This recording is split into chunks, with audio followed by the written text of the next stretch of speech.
ultrasound, and labs. They treat chronic conditions such as asthma, blood pressure, diabetes, and more. They also offer general wellness exams and treatments such as testosterone enhancement and cancer screening. They're located on Sahara, 6125 West Sahara Avenue. Their number is 702-248-0554. And the best part, they accept most major insurances and affordable cash pay prices. Office visits starting at just $95. And I'm also a client, so please give them a call, 702-248-0554. Ladies and gentlemen, now is the time for the host with no filter and the millennial who keeps him in check. Get ready for the stories that matter to you. It's Pushing the Limits with Brian Shapiro and Jamie D. All right. What's up, Vegas? What's up? Is my mic on, or do I have a limp mic? Is my mic on? Because I don't hear myself. I don't hear myself either, but that's okay. Welcome to the show. That's the voice of Paul McKeskey. I can hear myself now. Thanks for joining us, everybody. It is Pushing the Limits on a Friday. Thank you so much for joining us. Easy with the radio shopping show. Whether it's shopping during any of our live shows. We're off to a good start here. It's always nice to start the show with a spot. But anyway, that was not a sponsor of my show, by the way. What advertisement was that, by the way? That was a KSHP ad? Well, you guys don't sponsor my show. I don't even know how that happened. You guys don't. Anyway, all right, off to a great start here. It's ADD Friday on Pushing the Limits. Thank you for joining us. We have a lot to get to today. We got the big 7-footer, Paul McKeskey, joining us in hour number 1 later on in the show. Real Kid Poker, arguably the best poker player in the world for the last 30 years, Daniel Negreanu, will be joining us. Talk a little poker with him, talk a little VGK hockey with him, and many other topics. There are some big controversies in the world of poker. And coming up also in hour number 2, Guy David's going to be joining us in studio. Big story coming out about some documents that were classified that were exposed, and it has nothing to do with Donald Trump or Joe Biden. Go figure. We'll talk a little bit about that. Yeah, I have some of these documents that I leaked. My thing for the NBA playoffs. So. Paul McKeskey's documents. I want to mention, I hate to be a downer here, because today's a different show. Yesterday was a very stressful show with Rhonda Kennedy, but we're going to have some fun today. But I want to mention this real quickly. It was my sister's, would have been my sister's 38th birthday on April 11th, and I didn't mention it on the air because, quite frankly, I was afraid I was going to break down. But I want to wish my sister a happy 38th birthday, and I miss her very much. I love her very much, and I wish she was still here. And some more sad news to report.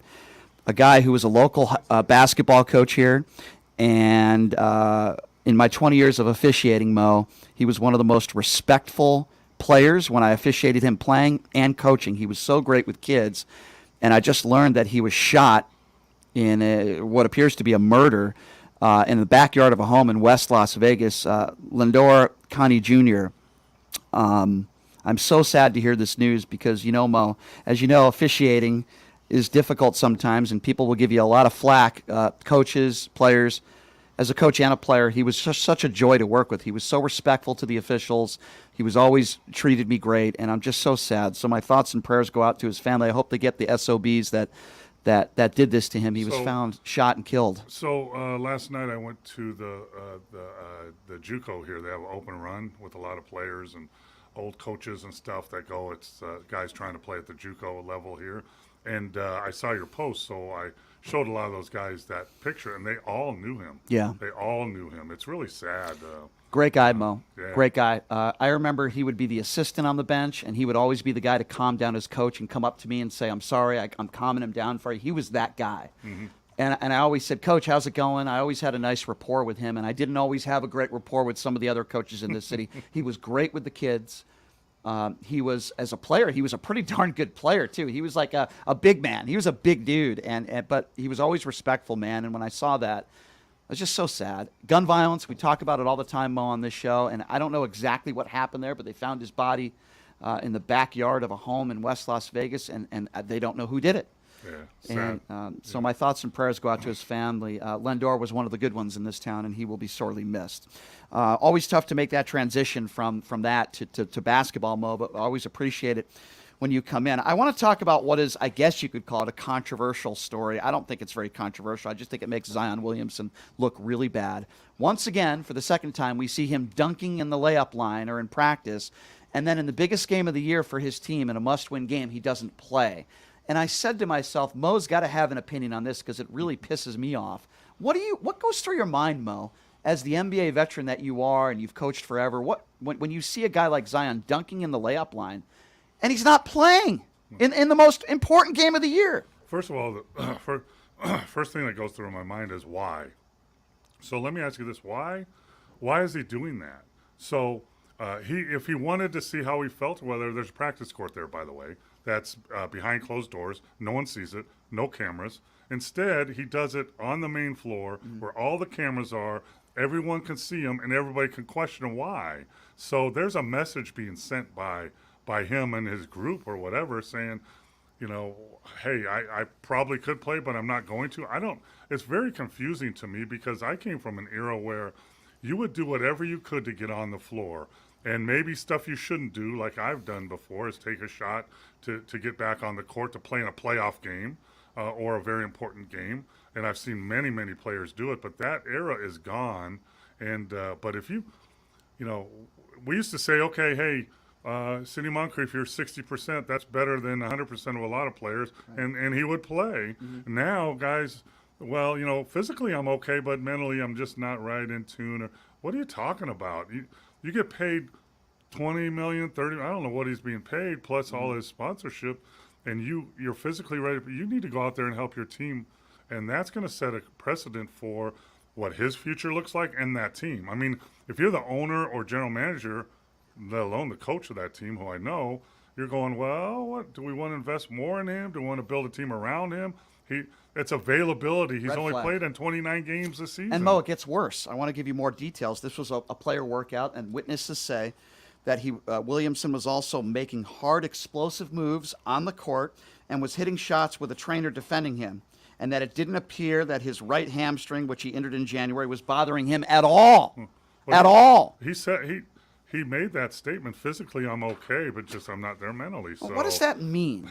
What does that mean? I don't know. What does that mean? I mean, I understand there are people out there that have mental illness. Like, I get that. But if you're mentally not capable of playing a basketball game and it has nothing to do with an injury, then maybe you shouldn't be getting paid. Okay? Yeah. Just look at Ben Simmons. I mean, that guy. That yeah. saga has been going on for 3 years now. And you're right, by the way, Mo, because Williamson said, physically I'm fine. Now it's a matter of when I feel like Zion. What the hell does that mean? When I feel like Zion. Now he's talking in the third person. Yeah, that's a problem too. What? Because when Coach Mo starts talking in the third person, you got to be careful because Coach Mo's coming for you. Zion said, what if Zion said this to you? He said, quote, to the media, I can pretty much do everything, but it's just a matter of the level that I was playing at before my hamstring. First of all, that's a ridiculous statement in its own, because even Zion at 80%, your team needs to get on the court, you Absolutely. dope. No Get on the court, you clown. I don't want to go out there and be in my own head and affect the team when I can just be on the sideline supporting them. You think that's better? You think you're helping your team by doing that, by being a cheerleader? You know whose decision it is to see if you're helping or hurting the team? The coach. Exactly. So he watched you play. You give it. We used to do this all the time. Hey, coach, I'm not 100%. I'm gonna warm up and I'm gonna give it a try. I'll let you know how I feel. Or if you think I'm hurting the team, just take me out. And that's how it was done. But now you're premeditating decisions that, I mean, he could have gone on the floor and after 2 minutes, hey, I'm not right. Go sit down. You know what would happen? His teammates and his coach would respect him more. But Coach, you've been dealing with professional basketball players as a coach and as an assistant coach in the NBA. Obviously, times have changed. So let me ask you this. If you are the head coach of this team, what can you say? Not what you want to say, but what can you say to a guy like Zion who said he didn't want to go? Well, you can't really say. I mean, you can say something, but it has no pull because the people that make the decisions are the players, the owner, and the general manager. Yeah. So you go before every game. Head coach and coaches meet in the talking, getting ready for the game, and the trainer will come in and say, okay, so these guys are 100%. This guy is 80, but he's going to go. This guy is 50, and this guy we should hold out. And then you go with what you got. Now, if I'm the head coach, and I sit Zion down and say, listen, we need you, man. We're right on the cusp, and you will put us over the at 80%, you'll put us there. Don't want to put that pressure on you, but we really need you. Just let it be known, but it's out of his hands. And, you'll see, like, coaches have been fired. 2 coaches have been fired already one in Atlanta for standing up to there, Right. and he was fired. So, unfortunately, people think that head coaches have all this say. They don't. You got to have players that will let you coach them. But in the bottom line, you can't. You have no say over the general manager and the owner. Here's what really bothers me more than anything, and I'm going to compare Zion a little bit to a woman by the name of Naomi Osaka. Naomi Osaka at one point was the #1 female tennis player in the world at a very young age. She still is very young. She wins the U.S. Open, and then all of a sudden there are some tournaments where she's not playing well, and she doesn't want to talk to the media. Now, she claims mental illness. Okay, fine. I support you, get the help you need, take some time away from the game. But no, she doesn't do that. At that time, she was still playing in tournaments, but doesn't want to talk to the media because she claims mental illness. But she has no problem in, doing advertisements and recording ads and doing things that helps her, that benefits her financially. Then all of a sudden, her mental illness goes away. But when it's facing the music and having to answer questions that are not hard questions about why you lost a tennis match, she didn't want to do it. Zion. He's still going out having a good time. He's been seen on TMZ going out, going to clubs, hanging out with his friends. And by the way, I have no problem with that. You have the right to do that. But you're telling me that you're not Zion. You don't want to play on the court, even though it's not physical. But you have no problem off the court doing all that other stuff. It's not like he's staying home and seeking therapy 24 hours a day. That's what pisses me off about this. It's selfish, in my opinion. I support those that are mentally ill. I want you to get help. But don't tell me you're mentally ill and you can't play basketball, but you can do all the other stuff. You can do the ads and your sponsorships and signings and clubbing and all the other stuff. But when it comes to actually playing the game of basketball, oh no, I'm not Zion. That's where I get angry, and that's where I think there is a double standard. And sometimes people use mental illness as a cop-out and an excuse for not wanting to do something, that they should be doing. And in the long run, that hurts people that really have trouble, because now you're questioning everything, and you're afraid to say anything, but now you're questioning in the back of your mind, so it hurts everybody. And I'm not going to sugarcoat. I mean, players like Zion at that level, they make a ton of money. There's a lot of pressure on them to perform. Right. So, but that's a given, and they've had it all their lives usually. And they have to have different ways to handle it. But, it's mind-boggling to me how I'm physically okay to play right now in a very important game, but I'm not the Zion I want to be. Well, how about you just play as the Zion you are right tonight, and then we'll work on the Zion that you want to be later. How about and help us win a game? Guess what, Mo? When I show up to work every day and do a radio show, I'm not the Brian I want to be. I would love to look like Brad Pitt and have a full head of hair and have lavish looks and an unbelievable six-pack and a physique. I'm not the Brian I want to be. I would love to have $50 million in my bank account right now. Gosh, I'm not the Brian I want to be. Guess what? I still show up to work and I still do a radio show. And actually, that's what hurts like guys like Zion, because their marketing is to the community, right? And they have this endorsement and this endorsement. Well, those people have to go to work every day, no matter if they feel good, they have a headache, maybe one day off. But, you're not helping yourself by doing this stuff. And quite frankly, I don't know. If I felt that way as a player, I wouldn't say it. Why would I say that? I wouldn't say I was 100%, and I would just say I'm just not ready yet. End of story. And he gave details that he is physically just fine. But I'm not Zion yet. This really hurts his career. You alluded to this. Moving forward, does this team even want to keep him? What other team would want a guy like this? We all know that when he's playing, and when he's playing at the level that we expect him to play at, he's a hell of a basketball player. He's an unbelievable talent, and he could impact games, and he does impact games. He was a great college player, even though his college career was short-lived because of being a professional, which is understandable. And because he was hurt. Right, and because he was hurt, but he's a hell of a player when he's in rare form, which is healthy, mental, physical, whatever. He's an all-star. And here's what you learn in basketball and the NBA for sure. And when the playoffs are coming up, you look at the rosters, you look at the talent, and that's all great. But the key word here is availability. Yes. Who's available to play? Because you can have the great roster if a couple guys aren't available to play. It makes no difference. And I learned that Chris Finch, who's the assistant coach at Minnesota, He's the head coach at Minnesota Timberwolves. He was the head coach of the Great Britain national team. He brought me on as his assistant, along with Nick Nurse, who's the head coach in Toronto. And I was coaching with him for 3 years with the national team, and I had a chance to help Jamaica out. And I asked him questions. What's the most important thing? He said, well, you got to get your roster, who's in your nationality and who can play. And then the next thing is availability. Will they play for you? Right. And that's the biggest thing. And this is the same with Zion. I mean, Zion's only played 29 games for the last couple seasons. Unbelievable. So Yeah. you know. It's unbelievable. And by the way, it's not the only issue that I have with the NBA right now. Let's get to the next one. And I'm going to use a describe what the Dallas Mavericks have done. And this started with Greg Popovich with the San Antonio Spurs. What if I said, in regards to my co-host, what if I said, for example, I'm going to sit Jamie out until the important radio shows that we have at the end of the year. No, I'm gonna. I thought you meant like right now. I'm like, I'm here. It's just for some No, I reason know. I'm not showing up on the Well, camera. I'm gonna. Jamie's voice is a little raspy, so we're gonna rest. Yeah. So forget about all the advertisers that pay and the listeners that listen because they want to hear what Jamie has to say. I'm gonna, and we are going to all agree to sit Jamie out until some more important shows later on in the year. For rest. That's exactly what the Dallas Mavericks have done, and the NBA announced that the Mavs have been fined $750,000 for doing exactly that. Conduct detrimental to the league in an elimination game against the Chicago Bulls on April 7th.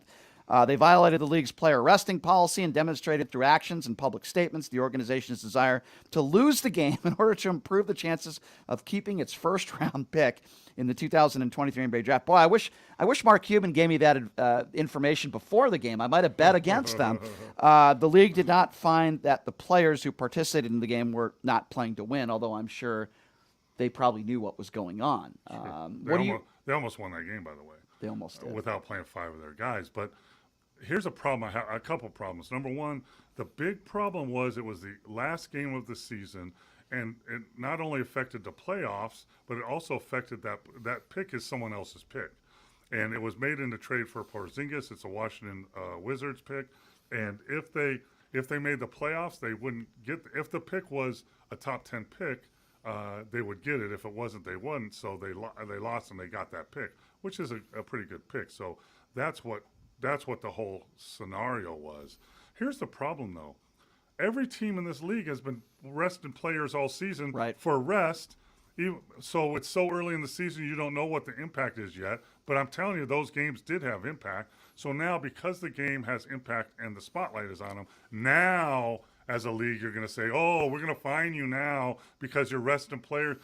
Teams have been doing it all year. What are you talking about? So, you know, I would have a problem if I was the Mavericks. I would go back, and I'm telling you, Mark Cuban will, and record every rested player of every team in the league, all 82 games, and say, why are these different than our game? So a guy that you played against, Mo, Detroit Piston legend Joe Dumars, who was an NBA executive vice president, said, the Dallas Mavericks' decision to restrict key players from fully participating in an elimination game last Friday against Chicago undermined the integrity of our sport.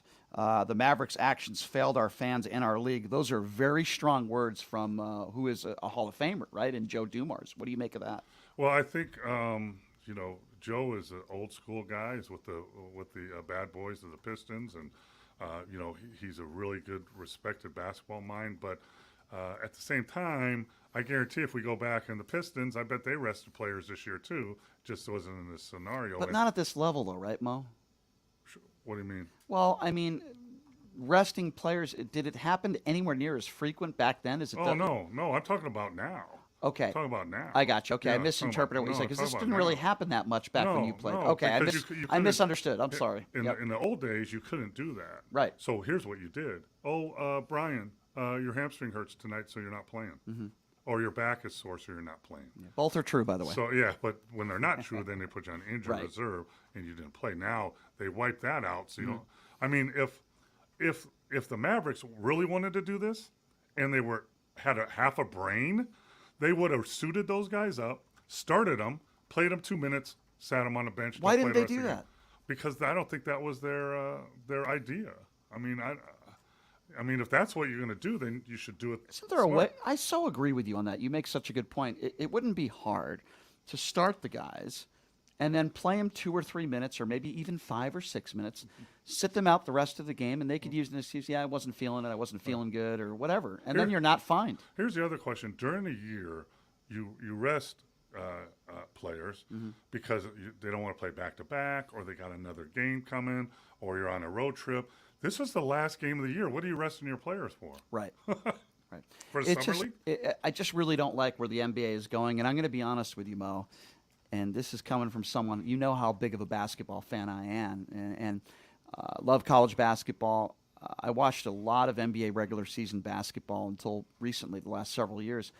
I find it very difficult to watch regular season NBA basketball these days, not because I don't love the NBA or I don't love basketball.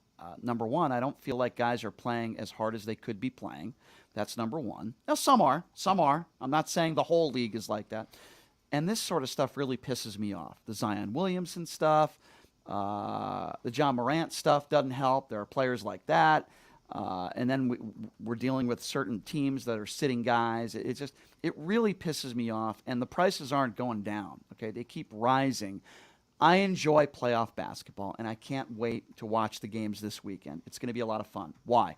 Because players, for the most part, are all engaged. They're playing to win. They're actually playing hard.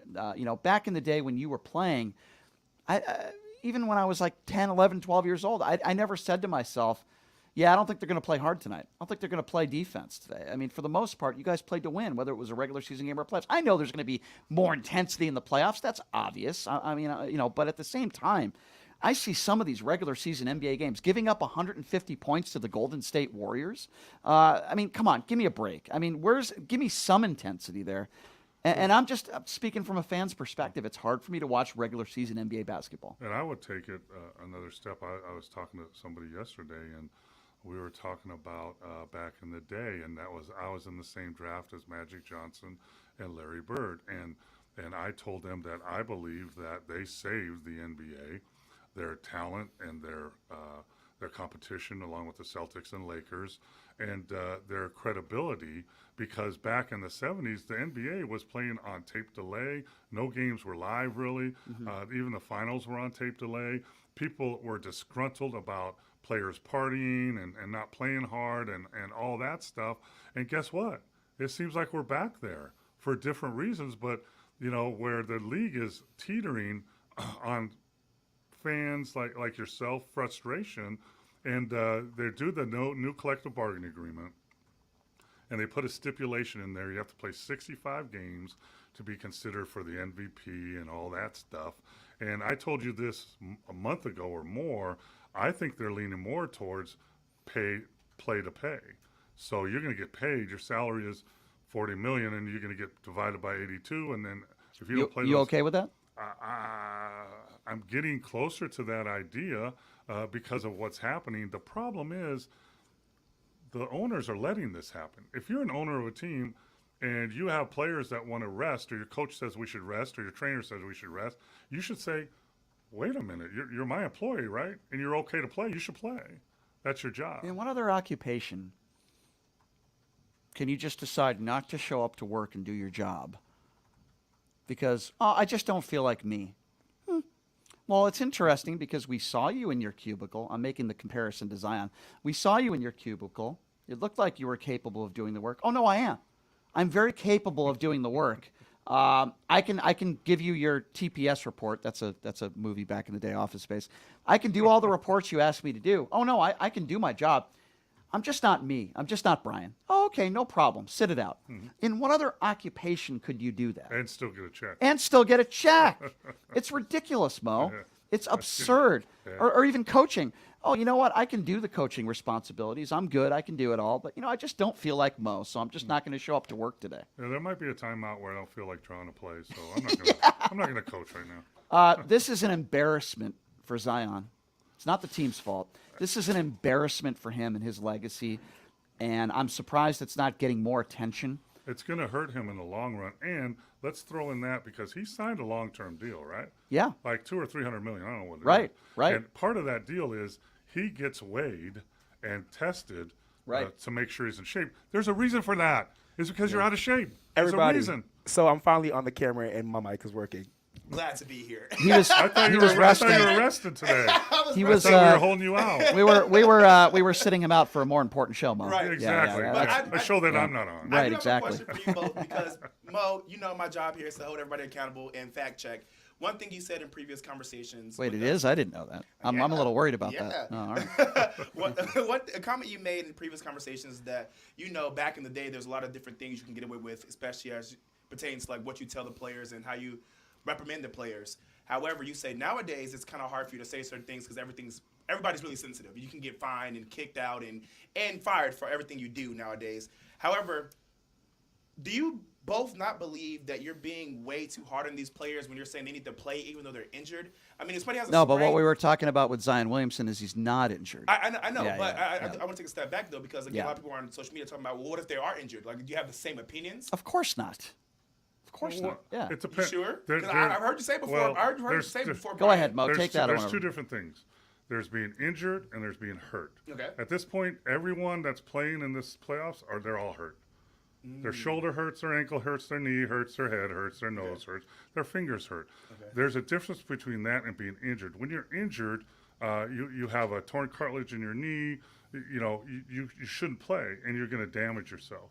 If you're hurt or banged up, then you have, in my opinion, an obligation to play for your team and help your team win and get farther in the playoffs and hope. So for you have the to be injured in your opinion to stop. You can't just be hurt. You can't No. have a recovery period because being hurt leads to injuries, right? Depends.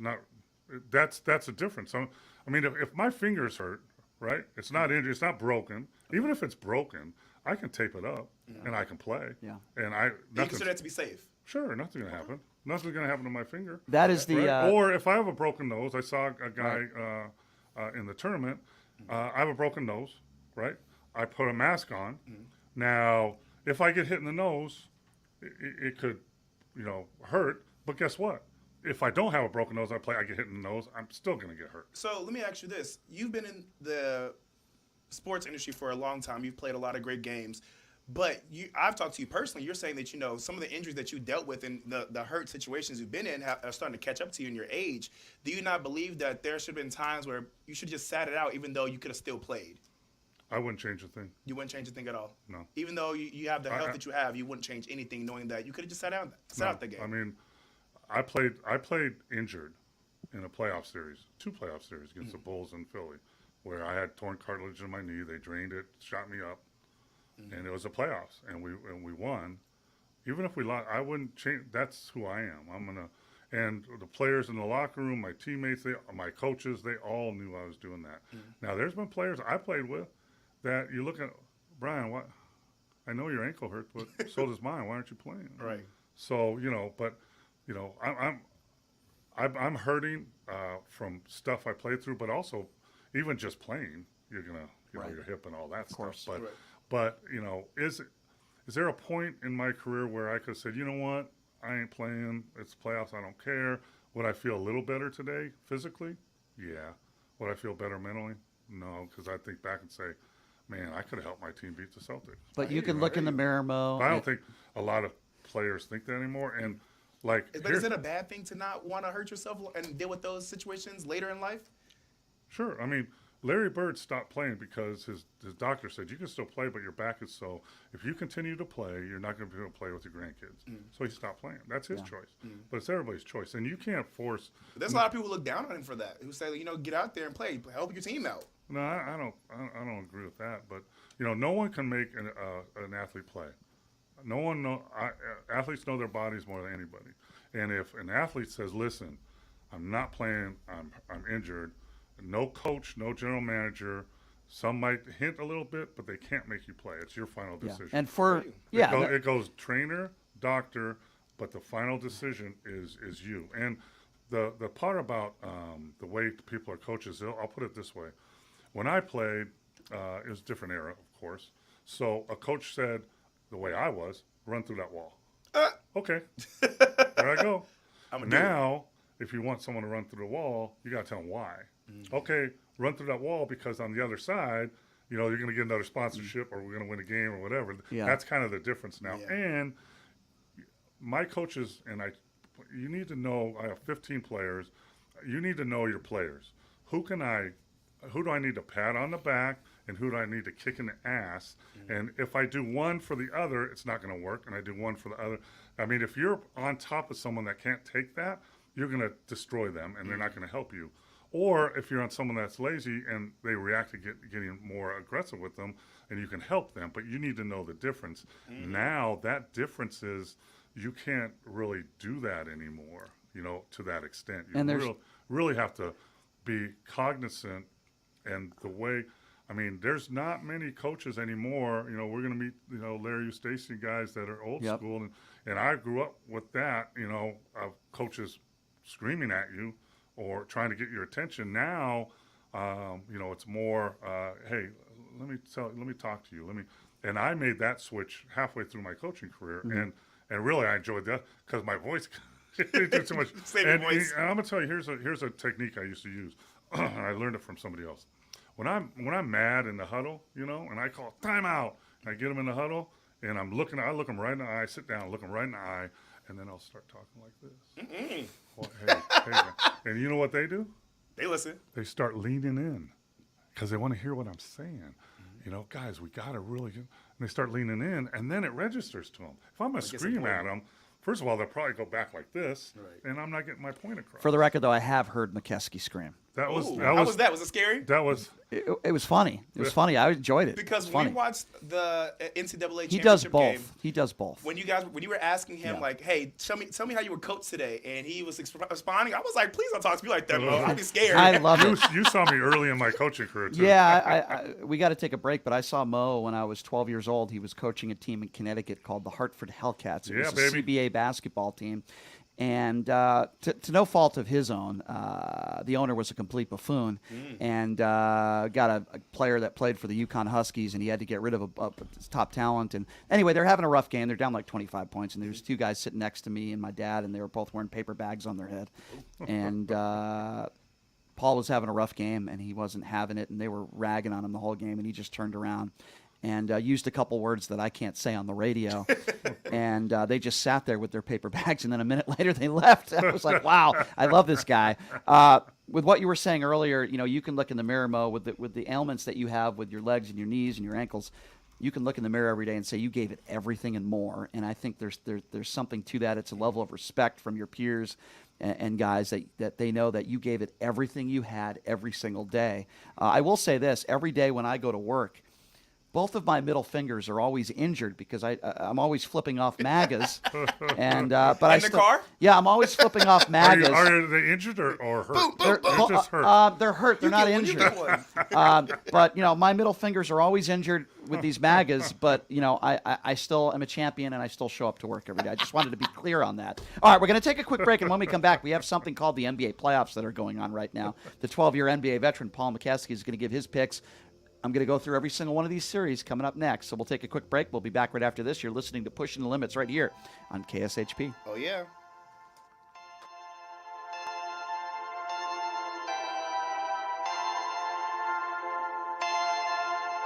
Perfect.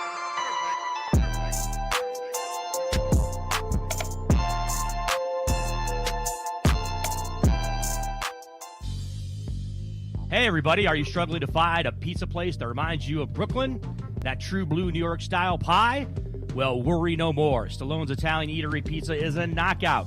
We're located at 467 East Silverado Ranch Boulevard, just off of Premium Road, half a mile east of South Point Casino, just minutes from the Las Vegas Strip. Come by and grab a slice of pie. Plus, check out our Brooklyn-inspired Italian cuisine. Our sandwiches are super. Hero, that is. Because why be a sub when you can be a hero? Stallone's Italian Eatery is here to serve you phenomenal food, Vegas. Forget about it.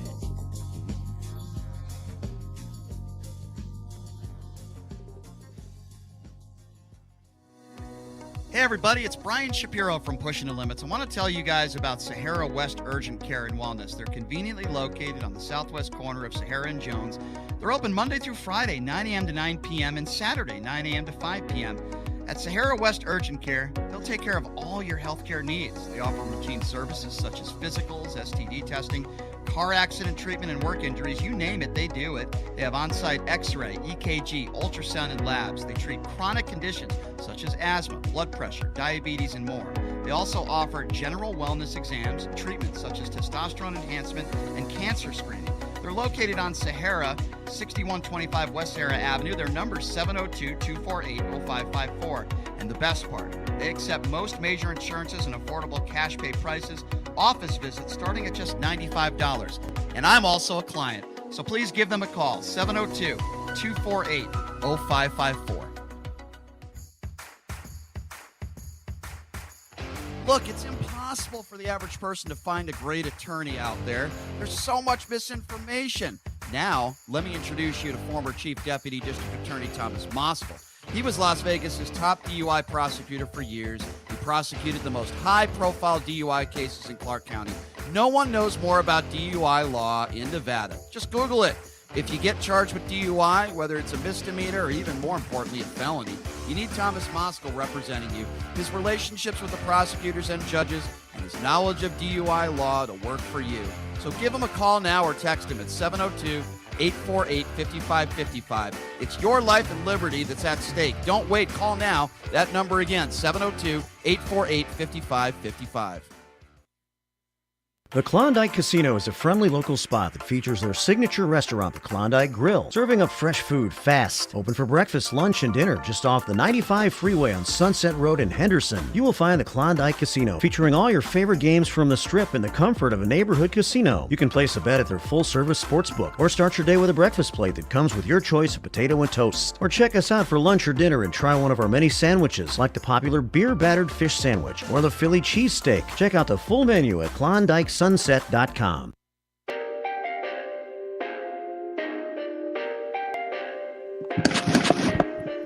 What's up, everybody? Welcome back to Pushing Limits.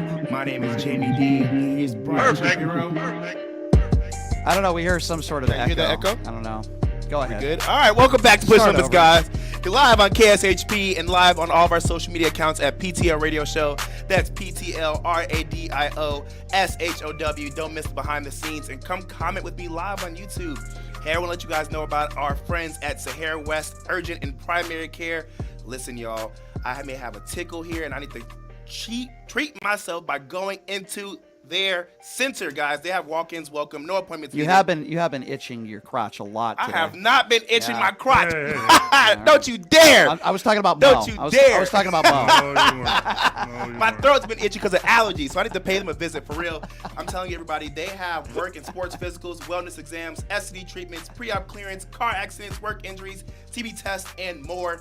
You give them a call at 702-248-0554. That's 702-248-0554. Let them know that we sent you again and no appointment needed. All right, so we got the 7-footer. He was not scratching his crotch. I was lying. Paul McKeskey joining us. As far as you know. Wait, far as I pause. know. Don't you go get crotch shots? crotch shots. You know, testosterone. You're thinking shots. about some porn movie or something. Testosterone shots. Dennis Rodman was probably scratching his crotch a lot during the season. But anyway, is that true, Mo? You played against Dennis I don't Rodman. know what the hell you guys are talking about. Anyway, welcome back to the show. I've lost control of this segment. Paul McKeskey joining us in studio, 12-year NBA veteran, 20-year coach.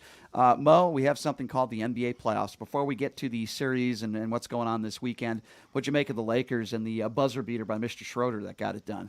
Yeah, I think I have mixed feelings because they beat the Timberwolves, right? Right. And that's my guy, Chris Finch. He's the head coach. He's a good You friend coached of with mine. him. Yep. Yeah, and we've known each other forever. And quite frankly, he's fighting for his job. He's done a great job, but with the Rudy Gobert situation, with throwing the punch and How does blah, he blah, do blah. that? Rudy Gobert. He punches Anderson right in a timeout. Yeah. Gobert he's just a jerk. Yeah. But, I mean, and it's frustrating because I know Minnesota had that game. They controlled that game, and they fell apart at the end. And the Lakers, who I think are going to make a run in the West, had their victory, and, they get the 7th spot, so they get who they want. They get to play Memphis, who they can beat.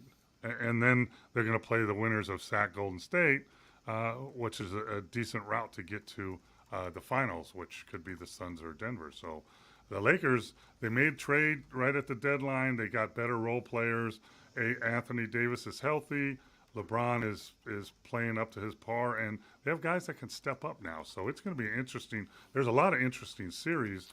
And in the West, the Wild Wild West, it's going to be like the NCAA March Madness, where any team can beat any team. True. Even though it's harder in a 7-game series. Does Atlanta – go ahead. You got something you want So to share? going back to Minnesota, does that punch deserve a should the NBA get involved, or should that be team handled? That was team handled, and they did Yeah. the suspension. And I think it was excessive at this point. I mean, if that happened in the huddle or practice, nothing would have been happening. Nothing. Yeah.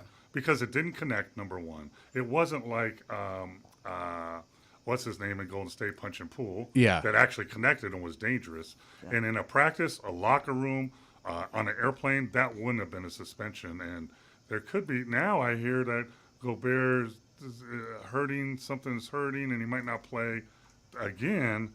Which Minnesota gave a lot up to get Gobert, and it hasn't worked out like they planned. So Well, Gobert had issues in Utah, and obviously he's a big body who can't make free throws. He's a physical presence. He's a good defensive player. He's a good rebounder, and at times looks like a pretty good scorer at times. But he's a problem. he also makes $40 million a year. Yeah, way too much. And going up. Probably deserves $40 grand a year, but yeah, $40 million a year. Yeah, So let's talk a little bit about the East. My Celtics. I say my Celtics. I'm proud of the way they've been playing. I've been a Celtics fan my whole life. Sorry, Mo. But I was one of the guys screaming at you expletives when I was 12 years That's old. okay. When That's you were at the okay. Boston Garden I playing like against it. Larry Bird. I like Celtics shouldn't have a problem with the Atlanta Hawks, right? The Atlanta Hawks aren't very good. I don't think so. I mean, Trae Young is a really good scorer, but Atlanta's not deep. Celtics are deep. They actually added to their roster. And I'm telling you, Tatum and Brown are two phenomenal players, not only scoring, but they both rebound and they both pass and have assists. Yep. So you can't leave one to focus on the other because they can both do damage. I think Atlanta wins one game. Yeah, one? I could see a gentleman's sweep. Yeah, you know? 1 game or 0. Okay, so here's a series that I find interesting, and maybe I'm the only person that's giving the New York Knicks a chance. But I think the Knicks are a live dog, and I think they can beat the Cleveland Cavaliers. What do you say about this series? Yeah, I mean, it's really interesting because the Knicks are going to play in the Garden. It's great to have the playoffs there. Spike Lee is going to be there. Yep. The Cavs are a very young, up-and-coming super team with a great backcourt. But they're young. And they're not deep. Right. Right. So the Knicks are really talented with Randall and that group, but they're not very deep either. But they're more mature. Correct. And the Cavs have the home court, which will help a young team. But that's a toss-up. Either You team, agree with me that they're a live absolutely. dog. Okay. I want to watch that series because Yeah. it's youth and up-and-coming team against an established veteran team with Yep. an established coach. And that's too. why I'm saying the Knicks are a live dog. What you just mentioned absolutely. is that they're veterans, even though I can't stand Dolan and I don't root for the Knicks. But Well, here's all the deals with the Mavericks that we'll talk about. Them letting Brunson go as a free agent that was the biggest mistake. And here I'm going to tell you some history. That's the biggest mistake the Dallas Mavericks ever made, next to letting Steve Kerr walk as a free agent when I was there, and I would have at least 1 or 2 championship rings on my finger. And you're right. Brunson is a warrior. He's a good ball handler. He can create his own shot. He's a scorer, and he creates for other people. I couldn't agree with you more. So you let him go, Yep. so you can pick up Kyrie. Come on, man. Give me a break. Let's try to get to some of the – we got about 10 minutes here left to go in this segment. Nets and the 76ers. This is a series that I could care less about. The 76ers should not have any problem with the Nets. I don't even think that's even worth – The Nets have done a great job staying 6 after they traded their best players. All their Harden, Kyrie, and KD, they're all gone, and they held on to the 6th spot. Kudos to them, but that's a gentleman's sweep. Either Philly's too good. And give it to him, huh? when They're just gonna give it to him, huh? Well, they don't have the horses to. we talked about this a little bit with the Clippers and the Suns. I've told you, and I don't know, I'm going to stick by my guns. I stuck with UConn before they were even in the Sweet 16. I said this is the team that's going to take it all. I'm sticking with my guns on the Phoenix Suns. They're playing the Clippers. Don't know how many minutes Kawhi Leonard's going to play. Paul George is messed up. He's out. So he's done. If Paul George is healthy, if Kawhi Leonard is healthy, this is a very good series. Great I series. still think Phoenix wins, but I think it's a really good series. No chance. I don't think the Clippers have a chance. Phoenix Suns with loaded talent that they have. I think this is the year for Chris Paul. It's either this year or that's it. But that comes down to availability too. I mean, they've been up this road a couple of years ago, and Chris Paul pulled his hamstring, and KD can go down. He hurt his ankle in a warm up. Right. So, but if That they was stay, weird. if they stay healthy, they might have the best starting five of any team in the league. So Agree. I wish the Clippers were healthy. I'd like to see that battle. It'd be 7 games.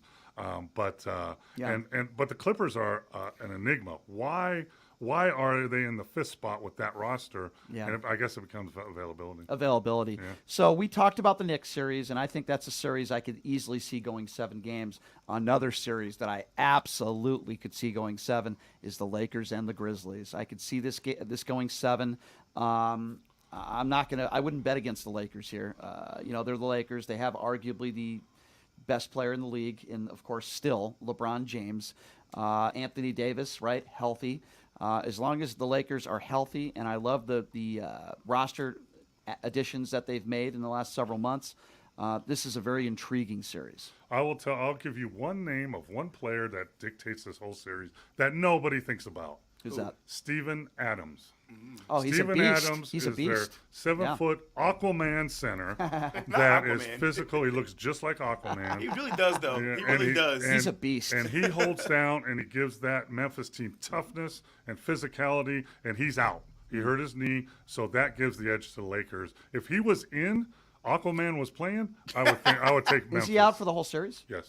He's out for the season. Dang. Yeah. Wow. Well, he is, like I said, And like he's only 3. 29. He is a beast. He is so good on both ends of the floor, particularly on defense, and how physical he is. And the battles he had with Draymond Green over the years. He would have been perfect fit for the 80s with the Bad Boys or anybody. Horrible matchup for a guy like an Anthony Davis, who, in my personal opinion, we all know how gifted he is offensively. He's a great player. He is soft.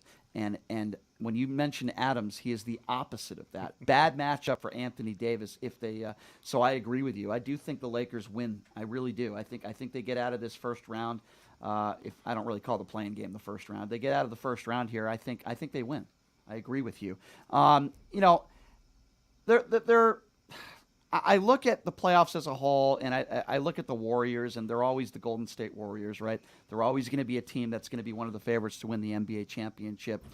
I got to tell you something, though. The Sacramento Kings are pretty good. They're young, they're athletic, and they're not going to be playing with pressure. Nobody expects them to beat Golden State Warriors. I think I'm not saying the Kings are going to win the series. All I'm saying is it wouldn't shock me. Here's what you do, no matter what in this series, no matter what, bet the over. Because it's going to be 150 to 160. Because Sacramento and Golden State at this point don't Well, play let's much take a look at defense. what the total is. And they can both score. It's a classic Sacramento young team against a Golden State veteran. And here I'll give you another name that people aren't thinking about that's going to dictate that series. Andrew Wiggins. Andrew Wiggins has been out for months. He's back in. I saw footage of him shooting, and he's going to be the difference maker. Mo, you're right, but that's probably why the total is 238.5 points. That's a lot of points. Over. All right. Over. All right. So the game is Saturday, so I'm going to take Mo's. By the way, it's a pick 'em too, which means there's no spread. But they're playing in SAC, right? Correct. That's who I take. So there are a few playing games that we probably should talk about, huh? Let's do that. 2 playing games. The Bulls are playing the Heat today in about 3 hours. The Heat are favored by 5.5 points. Thoughts? Both those teams lost their last games. They blew their last games. They had wins, and they blew it. So both of them are kind of limping in this thing. Where is it being played at? Miami. Miami? Yep. South Beach. Pick Miami. Miami's favored by 5.5, though. You're saying they beat the spread? Wait. Do you want to charge for your pick? Yes, $5. Not $5. I thought we weren't doing sports Hey, bet anymore. No, exactly. For Mo, Don't get now, caught. That's Don't a get good caught. point. No, Mo that's- is a high roller on the slot machines. $5. That's like one pull That's for like Mo. no big deal. Yeah, video No, poker. I mean, that Miami's another enigma like the Clippers with that roster. They've struggled. And Chicago has toughened up. So that's going to be a good game to watch. I agree, and that's in 3 hours. The winner of that game plays Denver. Correct. Right? Yep. Yeah. No. They No, play wait. the Bucks. They play the Bucks. Yeah, it can't be Yeah. East versus West. No, it's the Bucks. So Yeah. I would like to, I guess, personally see the Bulls win. because then we got Bulls Bucks like the old days. Correct me if I'm wrong. The only way Heat plays Denver is if they're both in the NBA Finals, right? Yeah. So That's not happening. That's definitely not going to happen. All right. So the other game that is interesting is the Thunder and the Minnesota Timberwolves. The Timberwolves are at home. That game is the second game today at 6:30.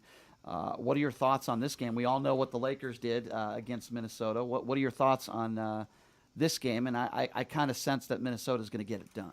I don't know. It's shaky because of the situation with Gobert. And talent always doesn't win, situation and team makeup. But here's the surprise, and I would say any fans out there, look at the Oklahoma City Thunder. They are the youngest team in the NBA. They have players 19, 20 years old. They are really exciting. They have the guy's name is Gillis. He's a 6'7" kid that I think he's 21. He's triple-double guy. And they have all these young talent, and they have 15 first-round picks in the next 4 years. So they're a team to watch for the future. And I said this earlier, if they can get in a series and get some experience, watch out for them next year. Yeah, I can agree with you on that. A couple prop bets that I want to share with you.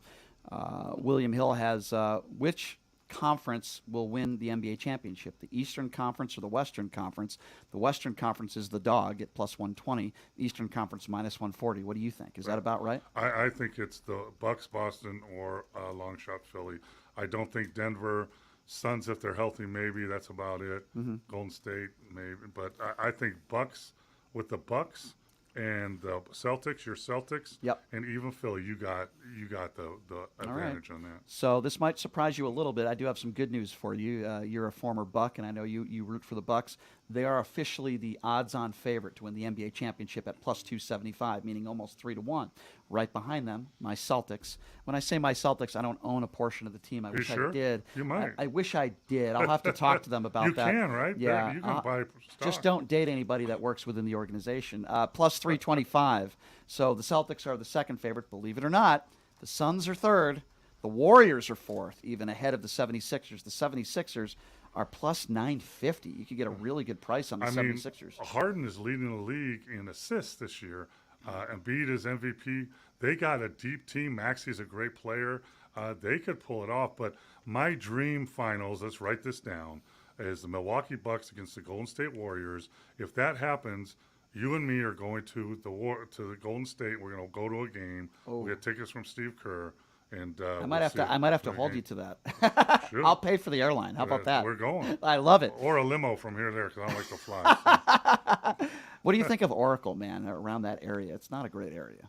Yeah, I mean, I played in the old arena. old arena. Yeah, they've moved now. Yeah. So, I mean, we were in Oakland, really. I had a good trip there a few years ago. I went to see the Red Sox. I'm not a big baseball guy, but I always pulled for Boston teams. I don't know why. I just hated New York teams. I hated the Yankees. Used to go to Fenway Park, so I went out to Oakland. And as you know, Oakland, and we don't know if they're going to be there forever, but I watched them play the Red Sox and then walking around Oracle. And then I went to San Francisco. It's a nice area, but right outside of Oracle, as Mo knows, is not the best area in the world. There's a lot of gangs out there, and it's not the best area in the world. Mo, what do you got going on this weekend? You have I think you have something going on Sunday. I don't know. What is it? I don't know. First of all, I don't know if you can see this. Can you see that? Let's see. No, I'll put it for you. What is he showing here? What is that? That's a picture of me on the arena. Oh, wow. Before they moved out of the old arena. And I was at the. Is that a black and white picture? Is that what that is? Yeah. Oh, okay.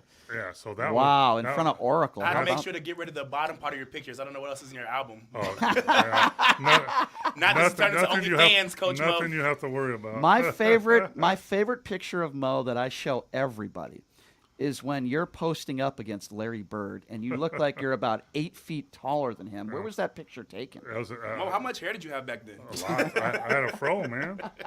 That was I was getting ready to deal him in the post because he's too small. I would have done that little small thing. You know what I love when there's like he's 6'10". There's a big mismatch and you just hear the mouse in the house, mouse in the house. God, I love that. And that, back when I played, and we used we took advantage of matchups like that. Right.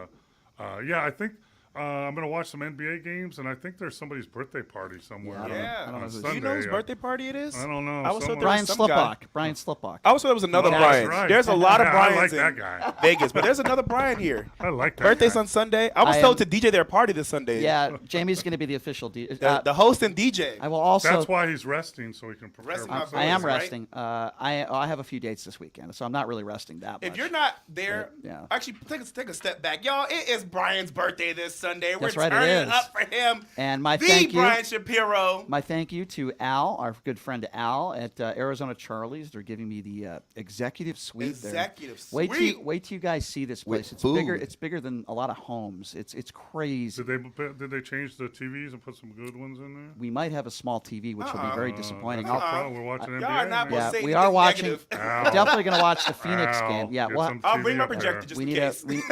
we need a big TV. I don't know how big the TV will be in there. I can say that the Our living room iPhones. is big, but it'll be fun. Anyway, Mo, always a pleasure to see you, my Yes, friend. thank You're you, the Mo. best, and I look forward to having some fun and hanging out on Sunday with you guys and your beautiful wife and your son. It's going to be a lot of fun. So thank you so much for Absolutely, being man. here. All right. I'm single, so if you can just hook me up with somebody, Brian, that'd be great. Thanks. Chris Wynn's going to be there, so if that's your I don't trust Chris. Absolutely not. if that's your Absolutely type, not. if- Absolutely if not. you That like- is your type. if you like You guys short, want- Hey, Strong bromance. Chris has a great personality and he's a good dancer. if you Okay. like walking sticks, Well, if you you like guys can have a walking good sticks. time. if you like short, Sailboat. stocky, blonde guys that went to Framingham State, he's totally your type who play caveman Listen, Keno. I don't do seconds. You All guys right. already had your chance. Fair Brian. enough. Fair enough. Mo, thank you so much for being here. Always a pleasure, my friend. We're going to take a quick break, and when we come back, my guy, Guy David, will be joining us in studio Guy. next. We have a lot to get to with him. The Land Down Under segment, as I like to call it. A lot to get to with him. We'll take a quick break. Be back right after this. You're listening to Pushing the Limits right here at KSHP. Oh, yeah.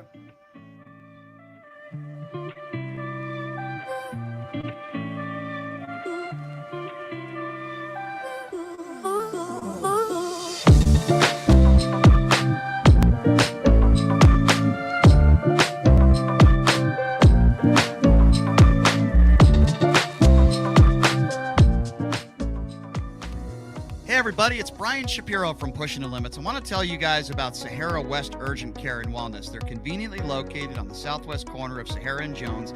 They're open Monday through Friday, 9 a.m. to 9 p.m. and Saturday, 9 a.m. to 5 p.m. At Sahara West Urgent Care, they'll take care of all your healthcare needs. They offer routine services such as physicals, STD testing, car accident treatment, and work injuries. You name it, they do it. They have on-site x-ray, EKG, ultrasound, and labs. They treat chronic conditions such as asthma, blood pressure, diabetes, and more. They also offer general wellness exams, treatments such as testosterone enhancement and cancer screening. They're located on Sahara, 6125 West Sahara Avenue. Their number is 702-248-0554. And the best part, they accept most major insurances and affordable cash pay prices. Office visits starting at just $95. And I'm also a client. So please give them a call, 702-248-0554. Hey, everybody, are you struggling to find a pizza place that reminds you of Brooklyn? That true blue New York style pie? Well, worry no more. Stallone's Italian Eatery Pizza is a knockout. We're located at 467 East Silverado Ranch Boulevard, just off of Premium Road, half a mile east of South Point Casino, just minutes from the Las Vegas Strip. Come by and grab a slice of pie.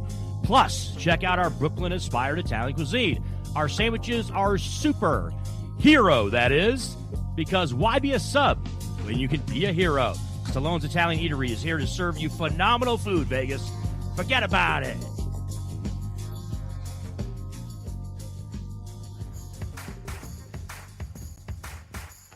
Look, it's impossible for the average person to find a great attorney out there. There's so much misinformation. Now, let me introduce you to former Chief Deputy District Attorney Thomas Moskal. He was Las Vegas's top DUI prosecutor for years. He prosecuted the most high-profile DUI cases in Clark County. No one knows more about DUI law in Nevada. Just Google it. If you get charged with DUI, whether it's a misdemeanor or even more importantly, a felony, you need Thomas Moskal representing you. His relationships with the prosecutors and judges and his knowledge of DUI law to work for you. So give him a call now or text him at 702-848-5555. It's your life and liberty that's at stake. Don't wait. Call now. That number again, 702-848-5555. Do you want to take your business to the next level? Then join one of the fastest growing talk shows, Pushing the Limits. We have a wide range of sales packages that can fit your budget. Anything from on-site live remotes to in-studio interviews. Email Jamie, JamieD@KSHP.com. That's JAIME, capital DEE, at KSHP.com. Is your dog suffering from a sensitive stomach? Hi, it's Kelly the Cookie Lady from Mooch's Munchies. Our dogs had super sensitive tummies, and I needed to find a low-fat treat that wouldn't give them gas or other issues. Most of the treats on the market were loaded with fillers, chemicals, and chicken fat. Many of them weren't even food. Well, I knew I could do better, so I developed Mooch's Munchies, and I'm happy to be able to share them with you. Stop by our store or our website, moochesmunchies.com, and find out why we say that Mooch's Munchies are totally pawsome.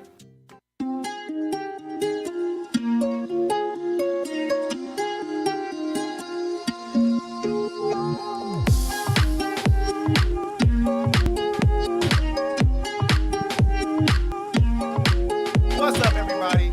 Welcome back to Pushing Limits. My name is Jamie D. Can you guys hear me? Because I can't hear myself. What's up, everybody? Welcome to Pushing the Limits live on KSHP. My name is Jamie D. And I want you all to make sure you follow us on all of our social media platforms. That's at PTL Radio Show. That's PTLRADIOSHOW. Let me tell you about our friends at Jackson's Bar and Grill.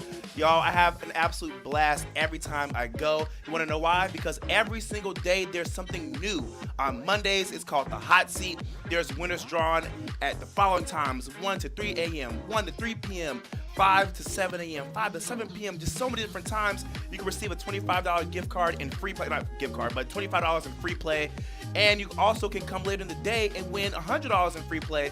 Winners are drawn at 4 a.m., 4 p.m., 8 a.m., 8 p.m., 12 p.m., and 12 a.m.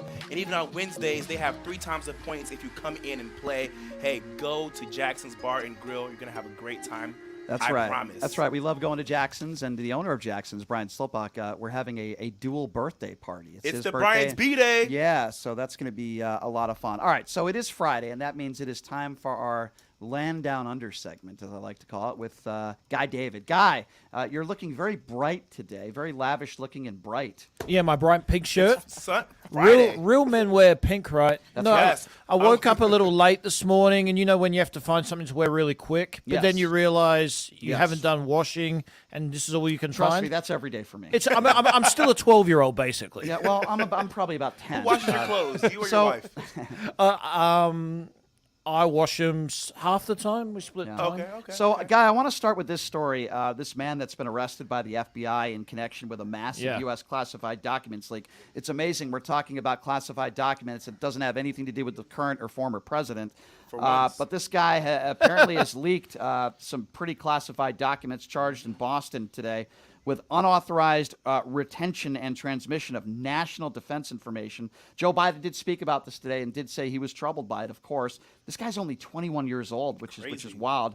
Massachusetts Air National Guard, believed to be the leader of the group, where a trove of classified documents had been posted online. Jack Teixeira, worked as a low-ranking IT official in his role as a cyber transport systems journeyman. And court documents show he held a top-secret clearance back in 2021. The leaked documents included detailed intelligence assessments of allies and adversaries alike, including on the state of the war in Ukraine. So this is at least it sounds to me, to be very, very serious. What are your thoughts on this, Guy? Well, it should be serious. Do you know why things are classified documents? It's for our own safety. Mm-hmm. It is for the smartest people, the most qualified people to assess that we do not want going out so we can live our normal lives. Then you have some 21-year-old, I mean, he's had a good resume. He's just willy-dilly showing it to his friends.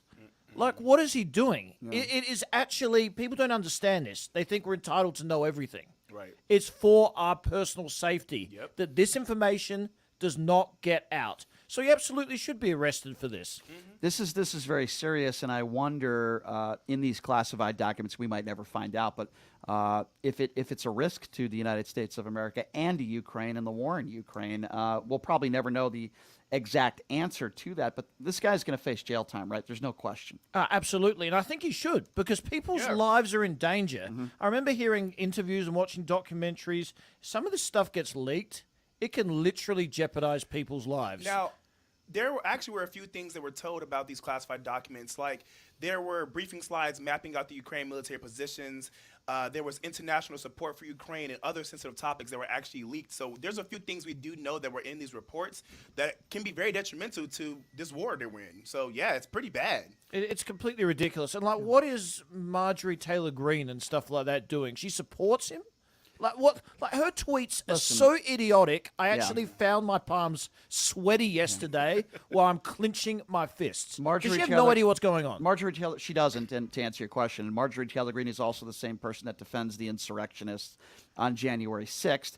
And then she attacks teachers and she attacks drag queens reading books to our kids. You'd think that drag queens were murdering children, yet she never wants to talk about gun control or the real issue. She thinks that Jews are pointing space lasers and starting forest fires. She's a QAnon conspirator. She's never accomplished anything in her life. She is a despicable woman and human being. And it's very sad that this is one of the key faces of the Republican Party. And quite frankly, it speaks to the volumes of where the Republican Party is at right now. If you're right fringe and you're a nut, you're going to get votes. She has a security clearance.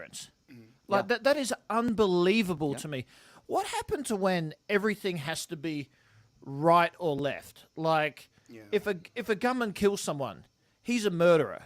But I read on Twitter, oh, he's left, he's a crazy leftist. It's because social media makes everyone feel like they're part of a reality show. The biggest thing that I dislike the most about social media is, like you said earlier, it makes everyone believe they're entitled to every piece of information. Marjorie Taylor Greene actually went on Twitter an hour ago and said that the American people deserve answers from the Biden administration on our military's involvement in the Ukraine because of the documents that have been leaked. Why do we need to know every little thing that's going on in the military? Some things, like you said, are for our protection. If we know things that are top secret, we could put our country at danger. And did you notice there was never a problem with Ukraine until Trump came out and said he had a problem with it because he ultimately likes Putin? Right. Like everyone thought it was the right thing to do because they're part of NATO and it's our democracy and it's civilization. Guy, why is it that there are so many people on the far right, the fringe right, like the Tucker Carlsons, that it seems like they're rooting for Russia to win? It seems like they are pro-Putin. I have never heard Donald Trump say anything negative about Vladimir Putin. Say what you want about Joe Biden. Joe Biden last year did call Vladimir Putin a war criminal because that's what he is. And then you have Donald Trump that stands side by Putin and takes Vladimir Putin's word over our own intelligence when it comes to interference in the election. What does Vladimir Putin have on Donald Trump, and why is it that there are so many people on the far right that seem to be rooting for Russia to win this war? Because Trump came out and said it. I hate to say this, but that is the power he has over people. That he can actually convince people that Russia is somehow our ally. It's the most dangerous nation in the world. And can I just say something about Tucker Carlson? Sure. He is a coward. He is a complete coward. We saw his text messages that he doesn't like Donald Trump. Right. He actually showed some sort of almost intelligence in those text messages. He actually sort of knew what he was talking about for a split second. He interviews Donald Trump a few days ago. Donald Trump absolutely walks all over him. It was the worst interview I've ever seen. Well, he's a white supremacist sympathizer. His own bosses say he can't be believed with what he says. He's only entertainment. The problem is you can hurt people with the rhetoric that he spews. And going back, by the way, to Marjorie Taylor Greene, some breaking news that I want to share with you. Liz Cheney has just called for Marjorie Taylor Greene's security clearance to be revoked after she defended Jack Teixeira. As we mentioned, the suspect. I called that 5 minutes ago. You did. So Cheney stated, quote, Marjorie Taylor Greene makes clear yet again that she cannot be trusted with America's national security information and should not have security clearance of any kind. I agree with Liz 100%. What do you say? I absolutely agree with her. She should not have any sort of clearance. Yeah. Again, it's top secret information. I'm just saying this again. If this guy is right, if he's left, it doesn't matter. He broke the law. He has to be prosecuted under the law. It's so easy. I don't know why we politicize this. The same thing with the going. Let's talk about the Trump indictment because I haven't had really an opportunity to get into detail with you about this. Whether you think Bragg did this for political reasons or not, the fact of the matter is, if you don't break the law, you're not going to most likely be convicted of a crime or maybe even charged. Here's the thing: everybody should be held accountable, and if Trump didn't break the law, then he won't be convicted in a court of law. He'll have a chance to defend himself. All these people that are up in arms and they want to talk about Hunter Biden's laptop, there's no evidence that I've seen that Hunter Biden or Joe Biden broke the law? If there is, then where are the indictments? Where are they? It's not because everybody in the FBI and everybody in our justice system are liberals paid for by George Soros. That is a lie. If you break the law, you should be held accountable. Republicans want to call themselves, rule of law. We are for the rule of They're law. not. Yet when it They're comes not. to a Republican that may have broken the law, all of a sudden, it's all liberals and it's all Democrats. But then when it comes to Hunter Biden's laptop or any Democrat that might have broken the law, you'll hear the first people talking about that Republicans. But when it comes to the orange turd, or as I like to call him, Cheeto Jesus, Not Cheeto Jesus. when it comes to Cheeto Jesus, they say, oh no, it's brag, it's all political, and there's no way that Trump could have broken the law here. We'll say it is. Say it was a little bit political. Trump will get his day in court in front of a grand jury. Right. And they will ultimately make the decision based on the evidence, which is what we do in a democracy. Yep. So it doesn't really matter if it's politically based or not. But it seems like Trump's liking it because he seems to have a boost in the polls, and he's now ahead of DeSantis That's how in the sick polls. these people are, guy. So who cares? He's not. He doesn't care. That's how ignorant and sick some of these Republicans are. For example, when Trump lied and said he won the election in a landslide and the Democrats cheated and he begged for money, he got hundreds of millions of dollars from Republicans who are suckers. He didn't use hardly any of that money to fight this fake election integrity scheme or this fake electorate scheme. He put it in the back pocket of his own. Same thing here. Oh, we're going to fight this. I'm a warrior. I'm a hero. And if he's this billionaire, then why is he always begging for money? He's raised more than $6 million Because now. he needs it. He's a liar. We actually scammer, don't know if he's a cheater. billionaire. Right. I, Is there I truly facts? believe it. Is Yeah. Trump a billionaire? No, Siri? he's not. No, he's not. Let's take some phone calls. What do you say, guys? get into it. 702-221-7283. And again, that number, if you want to be a part of the conversation, 702-221-7283. This will be the only portion of the show today. We have a busy show.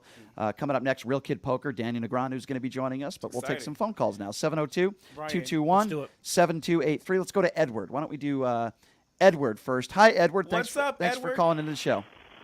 Hey, what's going on, Jamie? Hey, what's up, Brian? And your up? guest, I want to say hello to him as well. Yeah, God David in the house. Did he say hi? Hey, guys. It's blurry. Hey, man. How Yeah, are you? it's Thanks for blurry. calling Hey, in. Mr. David. Hey, I'm just going to bring up two topics, and I think we all agree that this young man at 21, it's treason what he's done. It's treason, 100%. And, I agree with each and every one of y'all saying that this young man has put all of our lives in danger if he doesn't understand the gravity of the situation. But by leaking out secrets, he has hurt so many people, and it could have been way 10 times bigger, Yeah. No, I mean, I agree with Exactly you. right. This is very, very serious.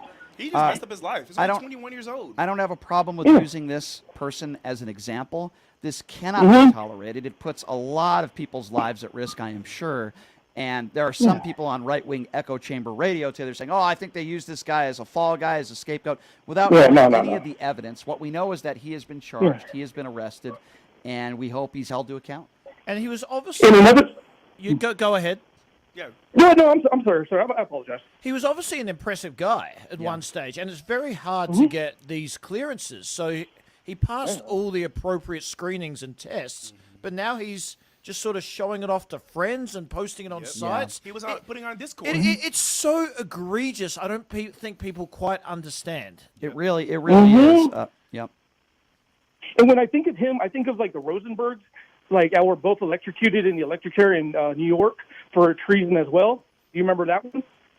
Yeah, I do. We're the going to have to wait Rosenberg? and see how this thing plays out, Edward. But one thing I am happy to talk about is the fact that that guy was in handcuffs and he's probably in a jail cell right now. Listen, they're gonna make And I hope an he- example out of him. They're going to, because this is now in the public eye, where it's showing that somebody who was supposed to be trusted in the military went behind the military's back and got classified documents. They're gonna totally make an example out of this man. Thank you, Edward, for the phone call. Good to hear from you. I Thanks, Edward. hope you have a great weekend. 702-221-7283. Again, 702-221-7283. Let's go to Hayes. Hayes is next up. Hello, Hayes. What's up, Hayes? Hey, hello. My name is Hayes. I'm from Minnesota. Can you hear me? Yes, sir. Got you, Loud man. and clear. Go right ahead. Hey, I just want to say I'm a first-time caller, but I have been following you guys for the last 2-3 months. And today I got on TikTok and I saw you guys live with the number, and I couldn't help myself and call. Nice. Well, thanks We for appreciate it. Well, we're happy you called in. Hey, Hayes, what's on your We mind? appreciate it. Hey, while we're at it, what time do you guys usually do the show? Around this time, so I can get a better idea, so I could watch it as well. So on Monday, we're on at 9 a.m. On Tuesday, we're on at 11 p.m. On Wednesday, we're on at noon. On Thursday, we do a show at 2 a.m. Brian. And Friday, we're off. No, I'm just kidding, my man. I'm just kidding. I joke, sir. We're on noon to. I was like, Brian, don't do that. I'm sorry. I joke. Monday through Friday, noon to 2 p.m. Hayes. PST. Okay. Yeah. PST. Pacific Standard Time, and we're glad that you found us. Okay, my man. Do you have any comments about Hey, the good, topic man. today? Yes. Look, so I'm a Democrat, and you know what? I used to be a Republican, and then I went to college, and I began to read all these books, and I realized, just how much injustice Republican Party commit. Agree. So I agree. I went to a school with 60%, 40 or 50% Mexicans, and I love those people. But, the more I go on, the more I realize they're voting Republican, most of them. And, I'm always having a serious conversation with them. These people are oppressing you guys. You guys are the laughingstock of Fox News daily of what's happening in this country. And yet you continue to support these guys. Hayes, I'm with you, my man. I'm with you 100%. By the way, I only wish my voice was as calm as yours. It's very soothing. It is soothing. Right? Has anyone ever told you that before, Hayes? Like, you sound like you should be like a jazz singer or something. Yeah. I've been told I sound like a motivational speaker. You should be. Job You interviewers. should motivate me on how to be calm when I argue with these idiot MAGAs. Right. Yeah. Hayes, I feel like I'm in a therapy session. Hayes, you need him. Yeah, I do. Hayes, I want you to call back anytime, my friend. Yes, I please. appreciate you finding the show, and you feel free to Are call you anytime, guys my on friend. Twitter? Are you guys on Twitter so I We're can on follow Twitter, there as well? Instagram, TikTok, and YouTube at PTL Yeah. Radio Show. Well, That's, what's the Twitter name? Yep, it's Please. PTL Radio Show. That's Oh, one second. Let me just Google. Uh-oh. Gotta write it down. You Okay. gotta get your notepad All out. Yeah, it's P. T. Hold on. P? Okay, go now. Yeah, Do it. P T L Wow. RADIO SHOW. If PTL Radio Show. anybody's interested, I will also give you my grocery list this weekend. Hey, if I'll you'd give you like my that. phone Okay. bill if you want. Hayes, I do appreciate you finding us, my brother. Thank you so much. All right. Okay. All right, thank you have you. a great weekend. Yeah. Take care, man. 702-221-7283. Again, that number 702-221-7283 is the number to call. We got Guy David in studio. Yes, we are on all social media platforms. What do you make of this crazy news cycle, Guy, of the president being indicted in New York City, the fact that he is probably facing more serious crimes, allegedly, down the road? But what do you make of just what has taken place in the last few weeks? It shows. You don't want me to say this, but it shows his power amongst the Republican Party and the MAGA people. Still, that's what it's showing to me. He's got indicted, and it seems like his poll numbers have gone through the roof. It seems like the Republican congressmen are more terrified of him than ever and will do anything to back him, including throwing out the window all the principles they learnt while growing up to get into college and get elected. And it has become the Donald Trump show again. And I think he's sitting there enjoying this. I think DeSantis is hating every second of this and won't even run. And I think it's going to be ultimately a Joe Biden, Donald Trump 2024 election. I don't think Bragg should have actually indicted him for this. I think they should have focused personally on the classified documents. Yeah. That was the most egregious thing to me. He was showing them around Mar-a-Lago to his friends, to his peers. Yeah. They were on the floor. They were classified documents. Yeah. Why aren't we focusing on that? Or the January 6th. Right. And Insurrection. by the way, there are some people that are saying the Democrats are terrified of Donald Trump. I couldn't disagree with you more. First of all, Trump lost the popular vote in 2016 to Hillary Clinton. He lost the popular vote to Joe Biden, who I don't think was a wonderful candidate in 2020. Let me repeat this. Donald Trump lost to Joe Biden. There are no Democrats out there that are fearful of Donald Trump. In fact, to the contrary. He lost easy. Exactly. I think there are a lot of Democrats out there that are fearful of Ron DeSantis. So that is an incorrect statement. Let me ask you this. We had guy in studio yesterday. Her name is Rhonda Kennedy, a Republican, black female, who was running for state senator here in Nevada. I asked her about gun control, and Oh, somehow listen. in 10 seconds it turned into a about. By the way, Hunter Biden. she said Hunter Biden is a felon. By the way, which is not true. He has never been charged or convicted of a felony. That is a lie. Now, if you think he committed a felony, then you could think that. But he is not a convicted felon, so she's wrong on that. And I knew she was. She brings up Hunter Biden when I talk about gun control. And I said to myself while she was saying that, my head was spinning, and I'm like, welcome to the Republican Party today. By the way, she doesn't want to be called a Republican.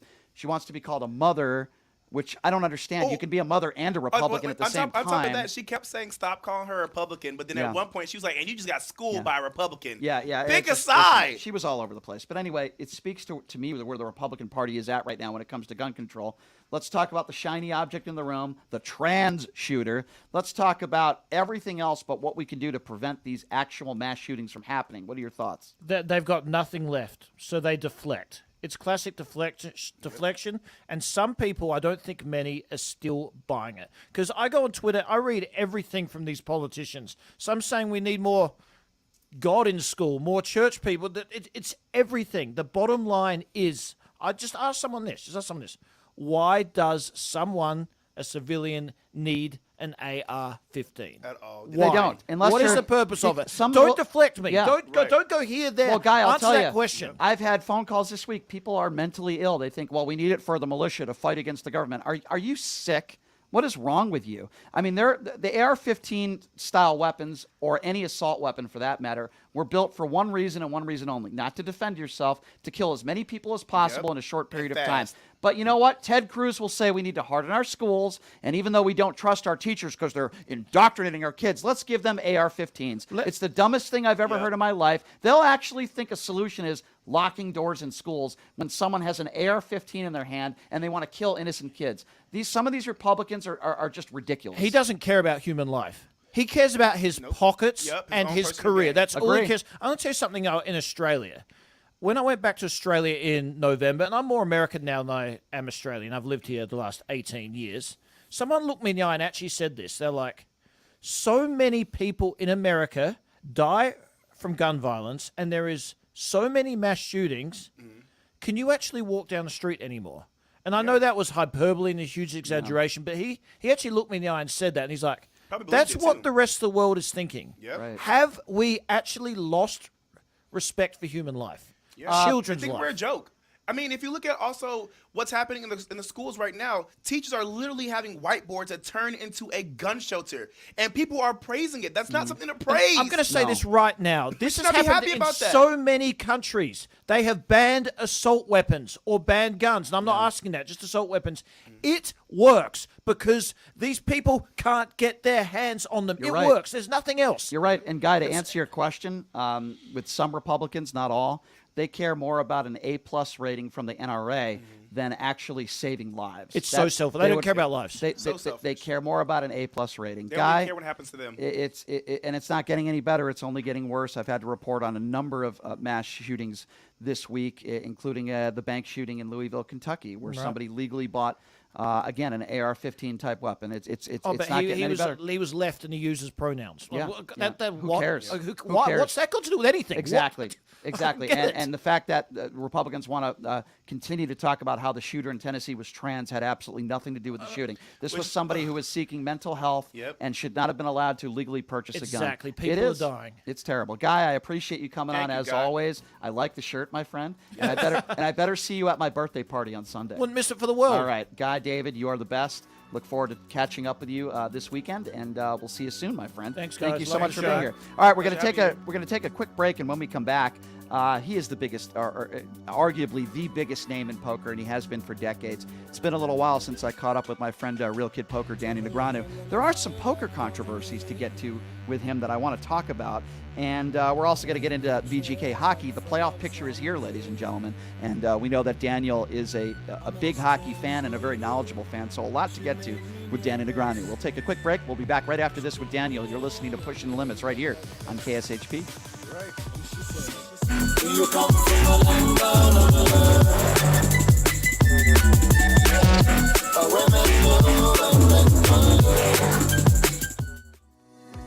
Hey everybody. everybody. It's Brian Shapiro from Pushing the Limits. I want to tell you guys about Sahara West Urgent Care and Wellness. They're conveniently located on the southwest corner of Sahara and Jones.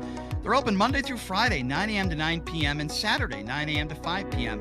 At Sahara West Urgent Care, they'll take care of all your healthcare needs. They offer routine services such as physicals, STD testing, car accident treatment, and work injuries. You name it, they do it. They have on-site x-ray, EKG, ultrasound, and labs. They treat chronic conditions such as asthma, blood pressure, diabetes, and more. They also offer general wellness exams, treatments such as testosterone enhancement, and cancer screening. They're located on Sahara, 6125 West Sahara Avenue. Their number is 702-248-0554. And the best part, they accept most major insurances and affordable cash pay prices, office visits starting at just $95. And I'm also a client, so please give them a call, 702-248-0554. Hey, everybody, are you struggling to find a pizza place that reminds you of Brooklyn? That true blue New York style pie? Well, worry no more. Stallone's Italian Eatery Pizza is a knockout. We're located at 467 East Silverado Ranch Boulevard, just off of Premier Road, half a mile east of South Point Casino, just minutes from the Las Vegas Strip. Come by and grab a slice of pie. Plus, check out our Brooklyn-inspired Italian cuisine. Our sandwiches are super. Hero, that is. Because why be a sub when you can be a hero? Stallone's Italian Eatery is here to serve you phenomenal food, Vegas. Forget about it. Welcome to Hash House A Go-Go, where we've been serving farm food and crafted cocktails for over 2 decades. Visit us for the full Hash House experience at any of our 5 Las Vegas locations. Hash House A Go-Go is where old school meets new and gets twisted. We bring people together over good food and fun. Come in for breakfast, lunch, or dinner, and come hungry because our portions are huge. Visit us online to see our entire menu at hashhouseagogo.com. Hash House A Go-Go. It's a Midwest thing, and there's nothing else like it.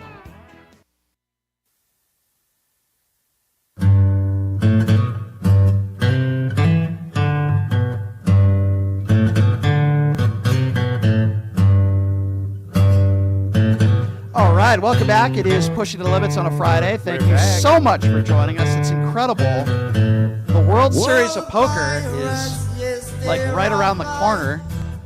I feel like it was like just the other day that I was talking about like the World Series of Poker, and here we go, right around the corner, the WSOP, where we'll be giving away. Well, I won't be giving it away, but many bracelets. And what better person to talk some poker, talk some BJK hockey, and plenty of other stuff is Real Kid Poker himself. Of course, I'm talking about Danny Negreanu joining us right now on the line. Daniel, it's good to see you again, my friend. How you doing? What's up, sir? Good, Jim. I gotta know, is that theme song you have leading? Is that just for me? Because it's my favorite song in the whole world. It is absolutely for you, our producer, right? No, that was Chuck? just for you. Trust me. Absolutely, just for you, Danny, because you're Respect. special. Gotta bring you in right, Daniel. That's right. Daniel, always good to have you. Appreciate you taking the time. As I always do, we start with a few poker questions and then we move on to some other things. What are your thoughts? I never asked you about this. Garrett Adelstein, not welcome back at Hustler Casino, at least for the time being. What are your thoughts on that? Well, here's the deal, right? So Garrett accused Robbie of cheating. Okay. It's very public. He took money from her when she gave it to him, et cetera, et cetera.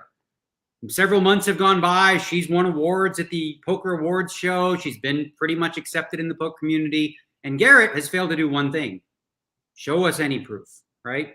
So for him to continue to stand where he is, which is, I'm not giving the money back. I'm convinced that she cheated, but I also don't have proof. Feels problematic. And if you're Hustler Live, you could. Here's the thing: he's allowed to play. Like if he wanted to play and they want, because their number one focus is eyeballs, right? So having him back on with Robbie or who knows what, that would certainly, be good for the stream. So I don't think he's banned, if you will. What do you think this means as far as Garrett Adelstein's reputation? I mean, obviously many in the poker world consider him one of the better cash game players in the world. I would imagine you would agree with that, but what does this do for his legacy moving forward? Are people just going to get over this, or do they take the approach of, dude, you shouldn't have accused her of something with no evidence to back it up? It just makes you look really bad. Well, it's tarnished because it's tarnished not only because of like the accusation originally, but I think the months and months later of continuing to double and triple and quadruple down, like he sort of tweeted at one point something about like, no more Mr. Nice Guy, Mr. PC. I'm going to be like, who I heel or whatever he wants to choose to be, like it's a wrestling analogy or whatnot. But I mean, a lot of his success came from playing in games with non-professionals, right? So he's a smart professional. He doesn't want to play with other pros. He's not interested in any of that. He wants to play in weak games and soft games. So in order to do that, the streams are probably his number one, source of that. So I think he's going to find his way back in the games. People who support him will continue to support him, and people who think he handled it poorly will continue to. Yeah, I tend to agree with you on that. Moving forward, what do you make of this three-way bitter battle? I guess that's what some people in the poker world are calling it. When it comes to Doug Polk and Nick Airball and now Matt Berkey, a lot of people have had opinions on this back and forth, and anybody who follows poker and is on social media knows exactly what I'm talking about. What are your thoughts on this? All right, so I don't know. I think it's a combination of both, but I don't know if it's the fact that I'm 48 years old now or the just simple fact that it's gone like grade level high school, but I can't keep up with all this. It seems so juvenile across the board in terms of the way the whole beef goes. And again, that could just be me being, old guy yelling to the clouds, but it feels really silly. It's like heads up for rolls, whip it out kind of stuff and whatnot. And I don't know, people are, I don't get involved in it. Like I've actually found that my quality of life is better when I don't get involved in these extensive Twitter beefs and back and forth. It's like, it's a time suck. And when you get into one, you don't realize, I notice this when I walk on the treadmill sometimes, and I'll watch a show, I'll do different things. Sometimes I'm on Twitter. When I'm on Twitter, I'm like, holy smokes, that was an hour, Yeah. I'm just walked and it's probably, if you do want to do more cardio, go on Twitter and get into beefs because the time will fly by. Trust me, Daniel, if anybody knows what you're talking about is me. I waste my time arguing with MAGAs on social media all day, and you're absolutely right. It is a waste of time and a better quality of life if you're not. I'll tell you what, there's a wall right behind you. You could just bang your head against it repeatedly or, do what you do, but it's up to you. You're probably right about that, Daniel. Something you put on Twitter, which we've talked about before, and I've been talking about this for years about, do poker players need to be entertaining at the poker table? We know you are, and Phil Hellmuth and the Mike Mattisels of the world and the Tony G's. I grew up with all you guys. If I'm going to watch poker on TV, this is just me. I want to know that there's some personalities at the table, but I don't think it's a prerequisite, and you have to be entertaining. There are some poker players that are very reserved and very quiet. And by the way, a lot of the times when you talk at the table, I'm not sure it's always because you just want to be entertaining. I think you're trying to get information and you're trying to talk because you're extremely intelligent and you're great at what you do. And I think Phil Hellmuth does that a lot too. And a lot of the better poker players that talk, I think they do it for a reason, and it's not to be entertaining. It's to get information. Do you agree with that? Not really. I mean, I do it a little bit, but I think it's just me being me. But the conversation is sort of like twofold. In one sense, the question is this. If I'm playing high stakes tournament poker against the best players in the world, and I'm not getting paid to do it, why in the hell do I have any incentive to put on a show, and dance for you? I don't. Right? It's my money. I'm playing for a lot of it. I don't begrudge those people at all. Take your time. It's your money, right? Now, the secondary aspect is if you want to be invited on TV shows or streams and be part of like something that's going to bring in eyeballs, well, now you're sort of beholden to the idea that like you're going to be asked to be on here because you're entertaining. So if you are one of those tournament players who crushes and dominates in your field, great. But and you don't do anything entertaining, but like also understand that those games are not for you. Like those streams and those things, you're not gonna get invites. So you can't both be who you be doing that and also sulk and complain about why don't I get invited? You don't get invited because you're boring. That's all. And nothing wrong with you being boring.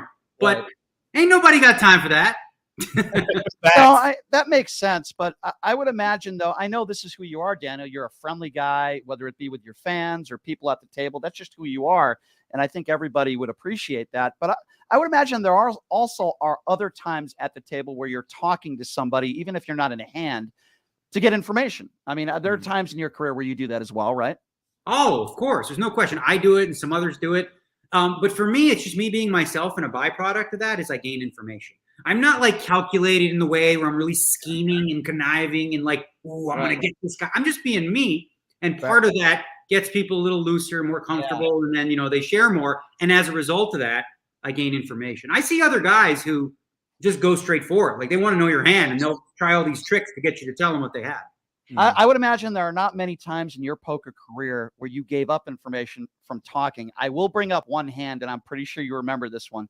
High stakes poker years ago. Antonio Esfandiari has pocket jacks, and I believe he made a call against you, and I think you remember this hand.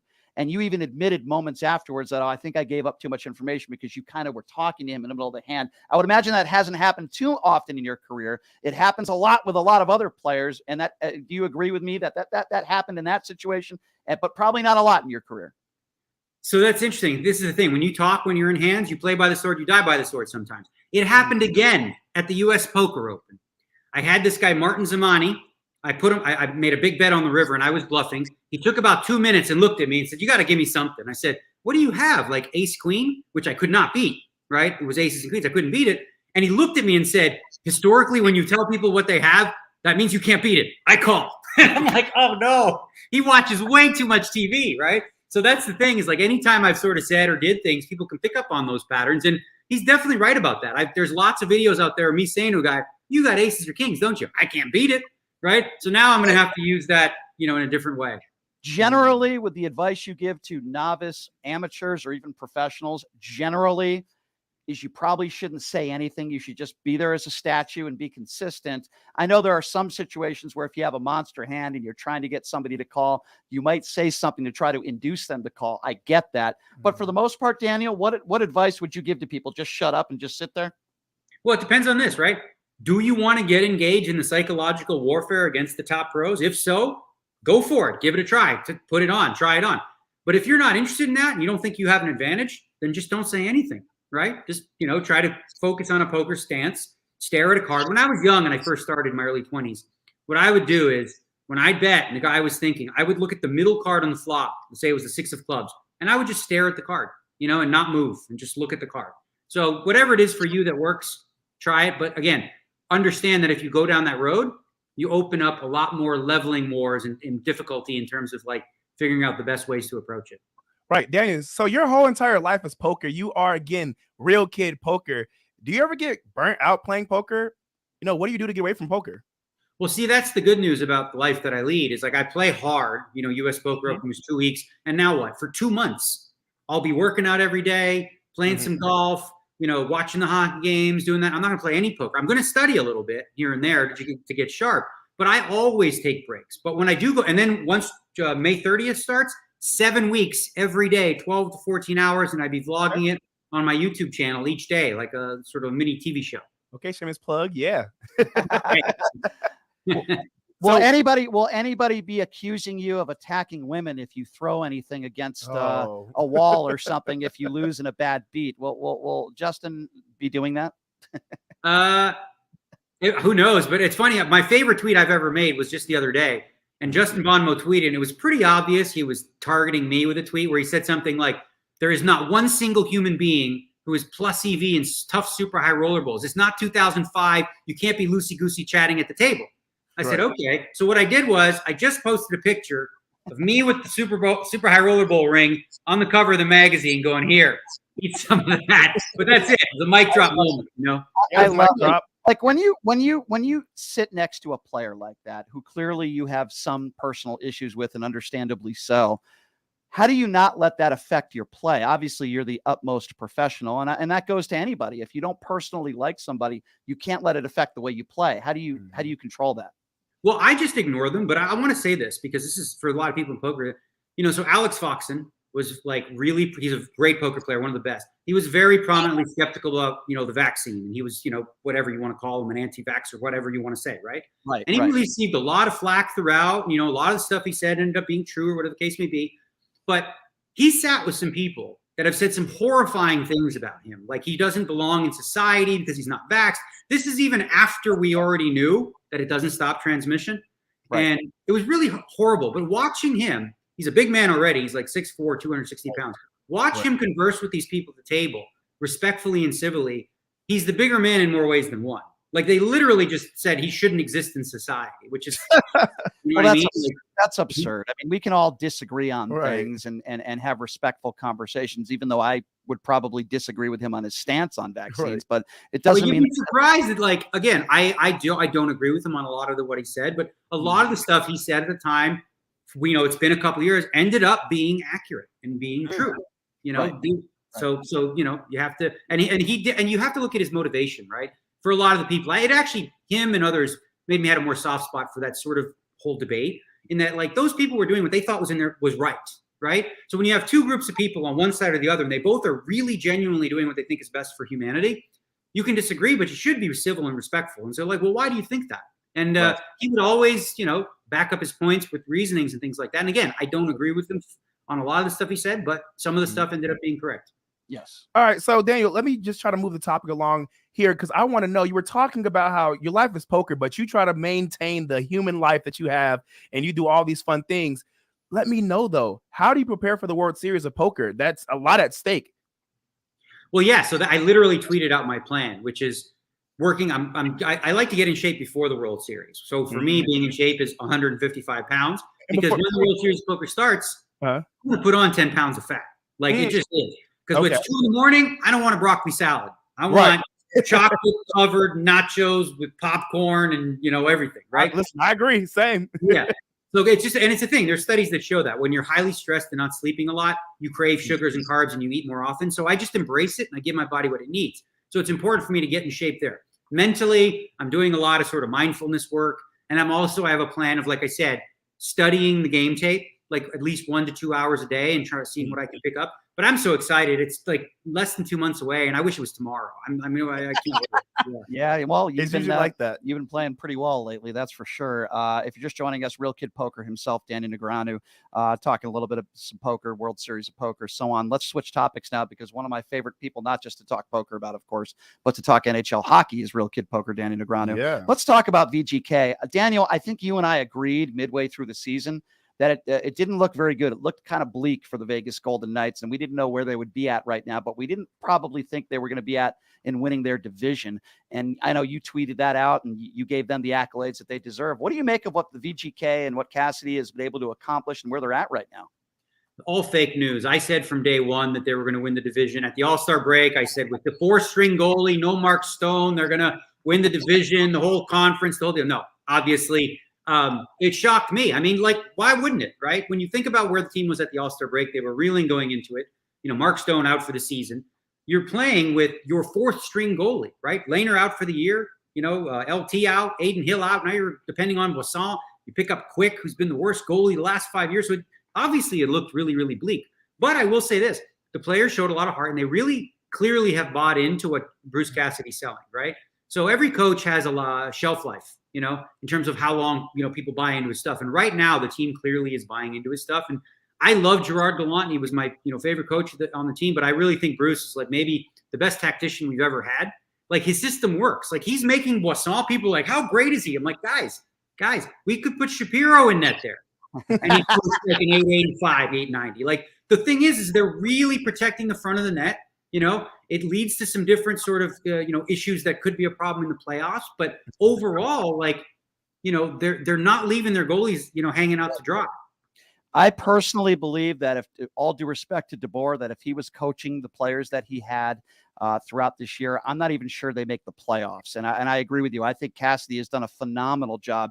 But with that being said, I'm not sure this is a team that can compete for a Stanley Cup. I have a lot of reasons for thinking that way.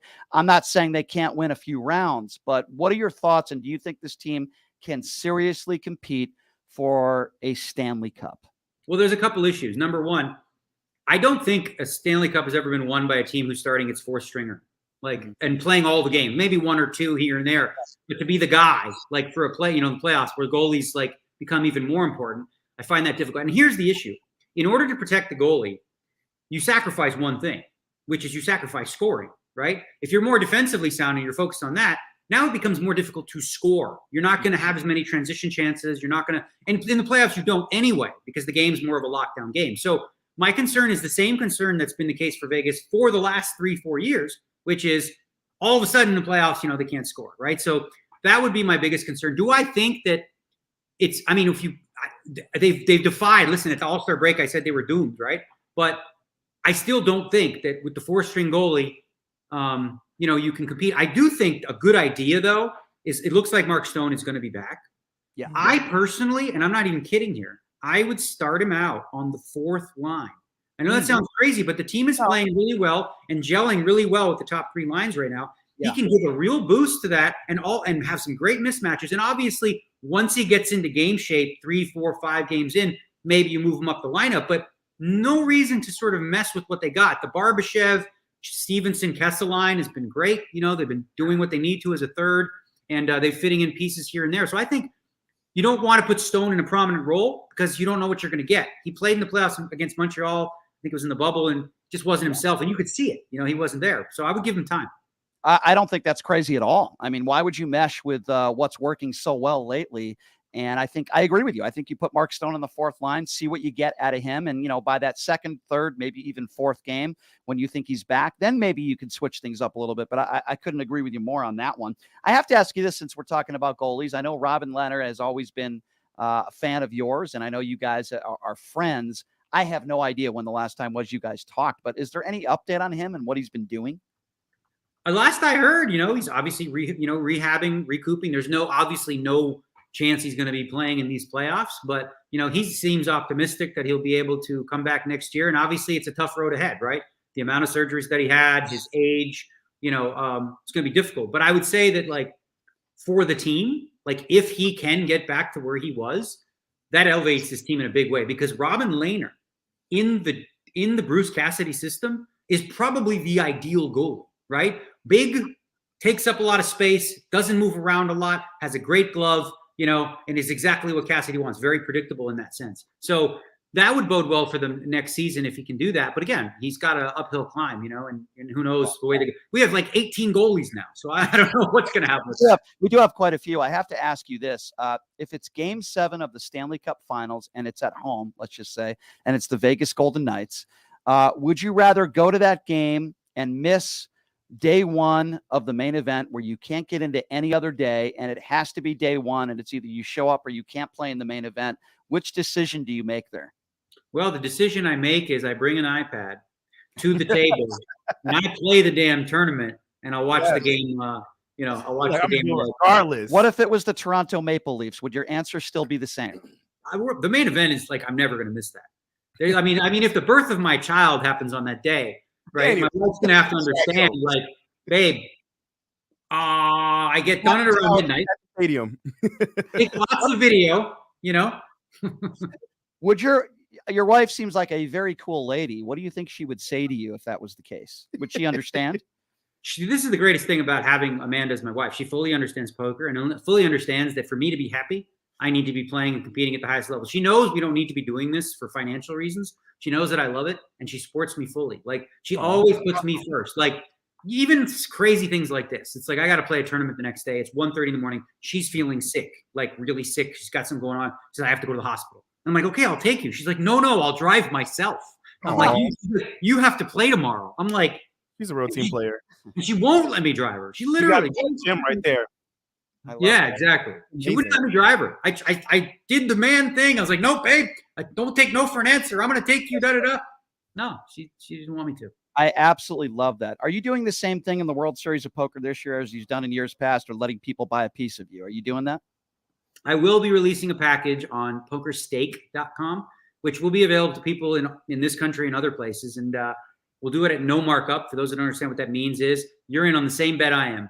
You know, a lot of guys, what they'll do is they'll charge a little extra for the opportunity, but I just go, you know what, we're all in this together. And then once I do that, of course, I do the vlogs on my YouTube channel throughout, and that's a lot of fun. And so that's the plan. Same as always. Do you feel, obviously you're not doing this for financial reasons. You're doing it, which I think is wonderful, to get fans involved and to root for you and make some money for them. I think that's so great. But I feel like there's the other caveat to it, where there are some professionals or bigger name players that maybe are not doing so well financially, and this is kind of a way for them to get bought into tournaments, right? No question. And what they'll do is, and the way that the marketplace works is simply this. Let's say Brian Shapiro says, I want to play in the $1,000 tournament. Okay. So obviously, if somebody puts up the whole $1,000, then you get nothing, right? You just play for fun. So what a lot of guys will do is say, but I'm charging 1.5x. So for 10%, instead of it being $100, you'd be doing $150, right? So now you would be able to keep a little bit of that, you know, percentage yourself, and you're charging a little bit of a fee, if you will. And a lot of pros will do that to, because but that's where sort of the real debate is, like, who's charging. Yeah. It's very difficult to know what is the exact fair price. Like for Shapiro, if you paid 1.5, you're getting robbed. I mean, you're absolutely he's stealing from you. He's stealing. Like, he's not worth 1.0. I have played in one World Series of Poker tournament, which was the main event. Eric Lindgren, your pal, paid for me to get in because I won a tournament at the Hard Rock, which you played in, by the way, Daniel. This is a long time ago. And I did cash. So I don't know. I don't know if I agree with you on that. I'll tell you what we can do. We can list you on PokerStake, and people can buy a piece, and then we'll just give you a shot. So you can charge whatever you want. See if the fans want a piece. How much are you worth? The problem is everybody knows who you are, and nobody knows who I am. Who the hell is this? I'll buy 10% of you. I'm in for 10%. Well, that's a lot. I might take you up on that. Anyway, Daniel, it is always a pleasure having you on the show, my friend. Thank you so much. We'll probably see you on the link somewhere in the next month, right? And I really do appreciate you coming on, as always, Daniel. And of course, we'll have you on, I'm sure, hopefully again before the main event. But enjoy this next month and a half, and relax. Yeah. And Daniel, I want to let you know we are live on YouTube right now, and you're getting a lot of love. We even have Edward from San Antonio who says you're literally one of my idols. Thank you so much for everything you do. You're doing amazing, Daniel. Keep it up. People are loving you. Daniel has a lot of fans, but like he said, on social media, sometimes it's a little bit too much with some of these Scrabbles that people are getting into it with. I'm with you, Daniel, on that one. Anyway, have a great weekend, my friend. Always appreciate it when you come on. Thank you. All right, guys. Appreciate that. Thank you. Have a good day, Daniel. That's Real Kid Poker, Daniel Negreanu. Man, it's always a pleasure having him on. I was going to ask him, hey, what would it take to get a little PTL patch on his show? We probably can't afford a sponsorship there. Daniel does very well, and he makes a lot of money. Yeah, I grew up with Daniel Negreanu. I grew up with watching him on television and what he's done in his poker career. And the World Series of Poker starts on May 30th, Jamie, and it's going to be an interesting experience for you to see it. Obviously, the best poker players in the world, celebrities, and I played in the main event in 2009. I won a poker tournament to get in, and I didn't make it. I made like $22,000. I came in. You made how much? $22,000, but the tournament cost $10,000 to enter. Oh, dang. I was on TV. I got a little bit of TV time. And there you go. One of the best poker players in the world just said he would buy 10% of me. Yes. So that's actually a compliment, even though he knows nothing about my poker abilities. But I believe you. Yeah, I believe you. That was fun. That was fun. Well, Jamie, it's been a fun week. I'm going to be turning 43, which is very depressing. Brian's birthday Sunday. Very depressing. I'm turning 43. Don't say it's depressing. Sunday. You're still alive. That's a blessing. What's amazing is on my driver's license, it's like 3 days off of what my actual birthday is. So that's a little annoying. I got a couple calls yesterday from people thinking it was my birthday yesterday. I got to go to the DMV and get that one fixed. That's for sure. Anyway, fun week of shows. I appreciate Big Mo McKeskey, Paul McKeskey joining us. We're going to enjoy some NBA action this weekend. And, of course, my thanks to Guy David, who's always a pleasure when he comes in studio with that thick Australian accent. It's awesome. And, of course, Real Kid Poker, Danny Negreanu, always a pleasure having him on as well. So we got some very special guests, including comedian Lindsay Glazer, who's going to be joining us in studio on Tuesday of next week. We'll have plenty of other special guests. I haven't decided if I'm going to let Chris Wynn join us on Monday or not. We'll talk about that. Depends how drunk. Don't do Chris. Depends how drunk he gets on my birthday on Sunday. But anyway, Jamie, we'll hope you have a good weekend. Hope everybody has a good weekend. I'll be with you this weekend. It's your birthday. Well, partially. I'm going to your dates too. I'm being at the next table, just staring. Yeah, that's you better. I want reports. I'm gonna put it on Instagram. That's very off-putting. But we'll talk about that later. Anyway, thanks for joining us, everybody. Appreciate it. We'll see you same time, same place on Monday. Have a great weekend, everybody. See you.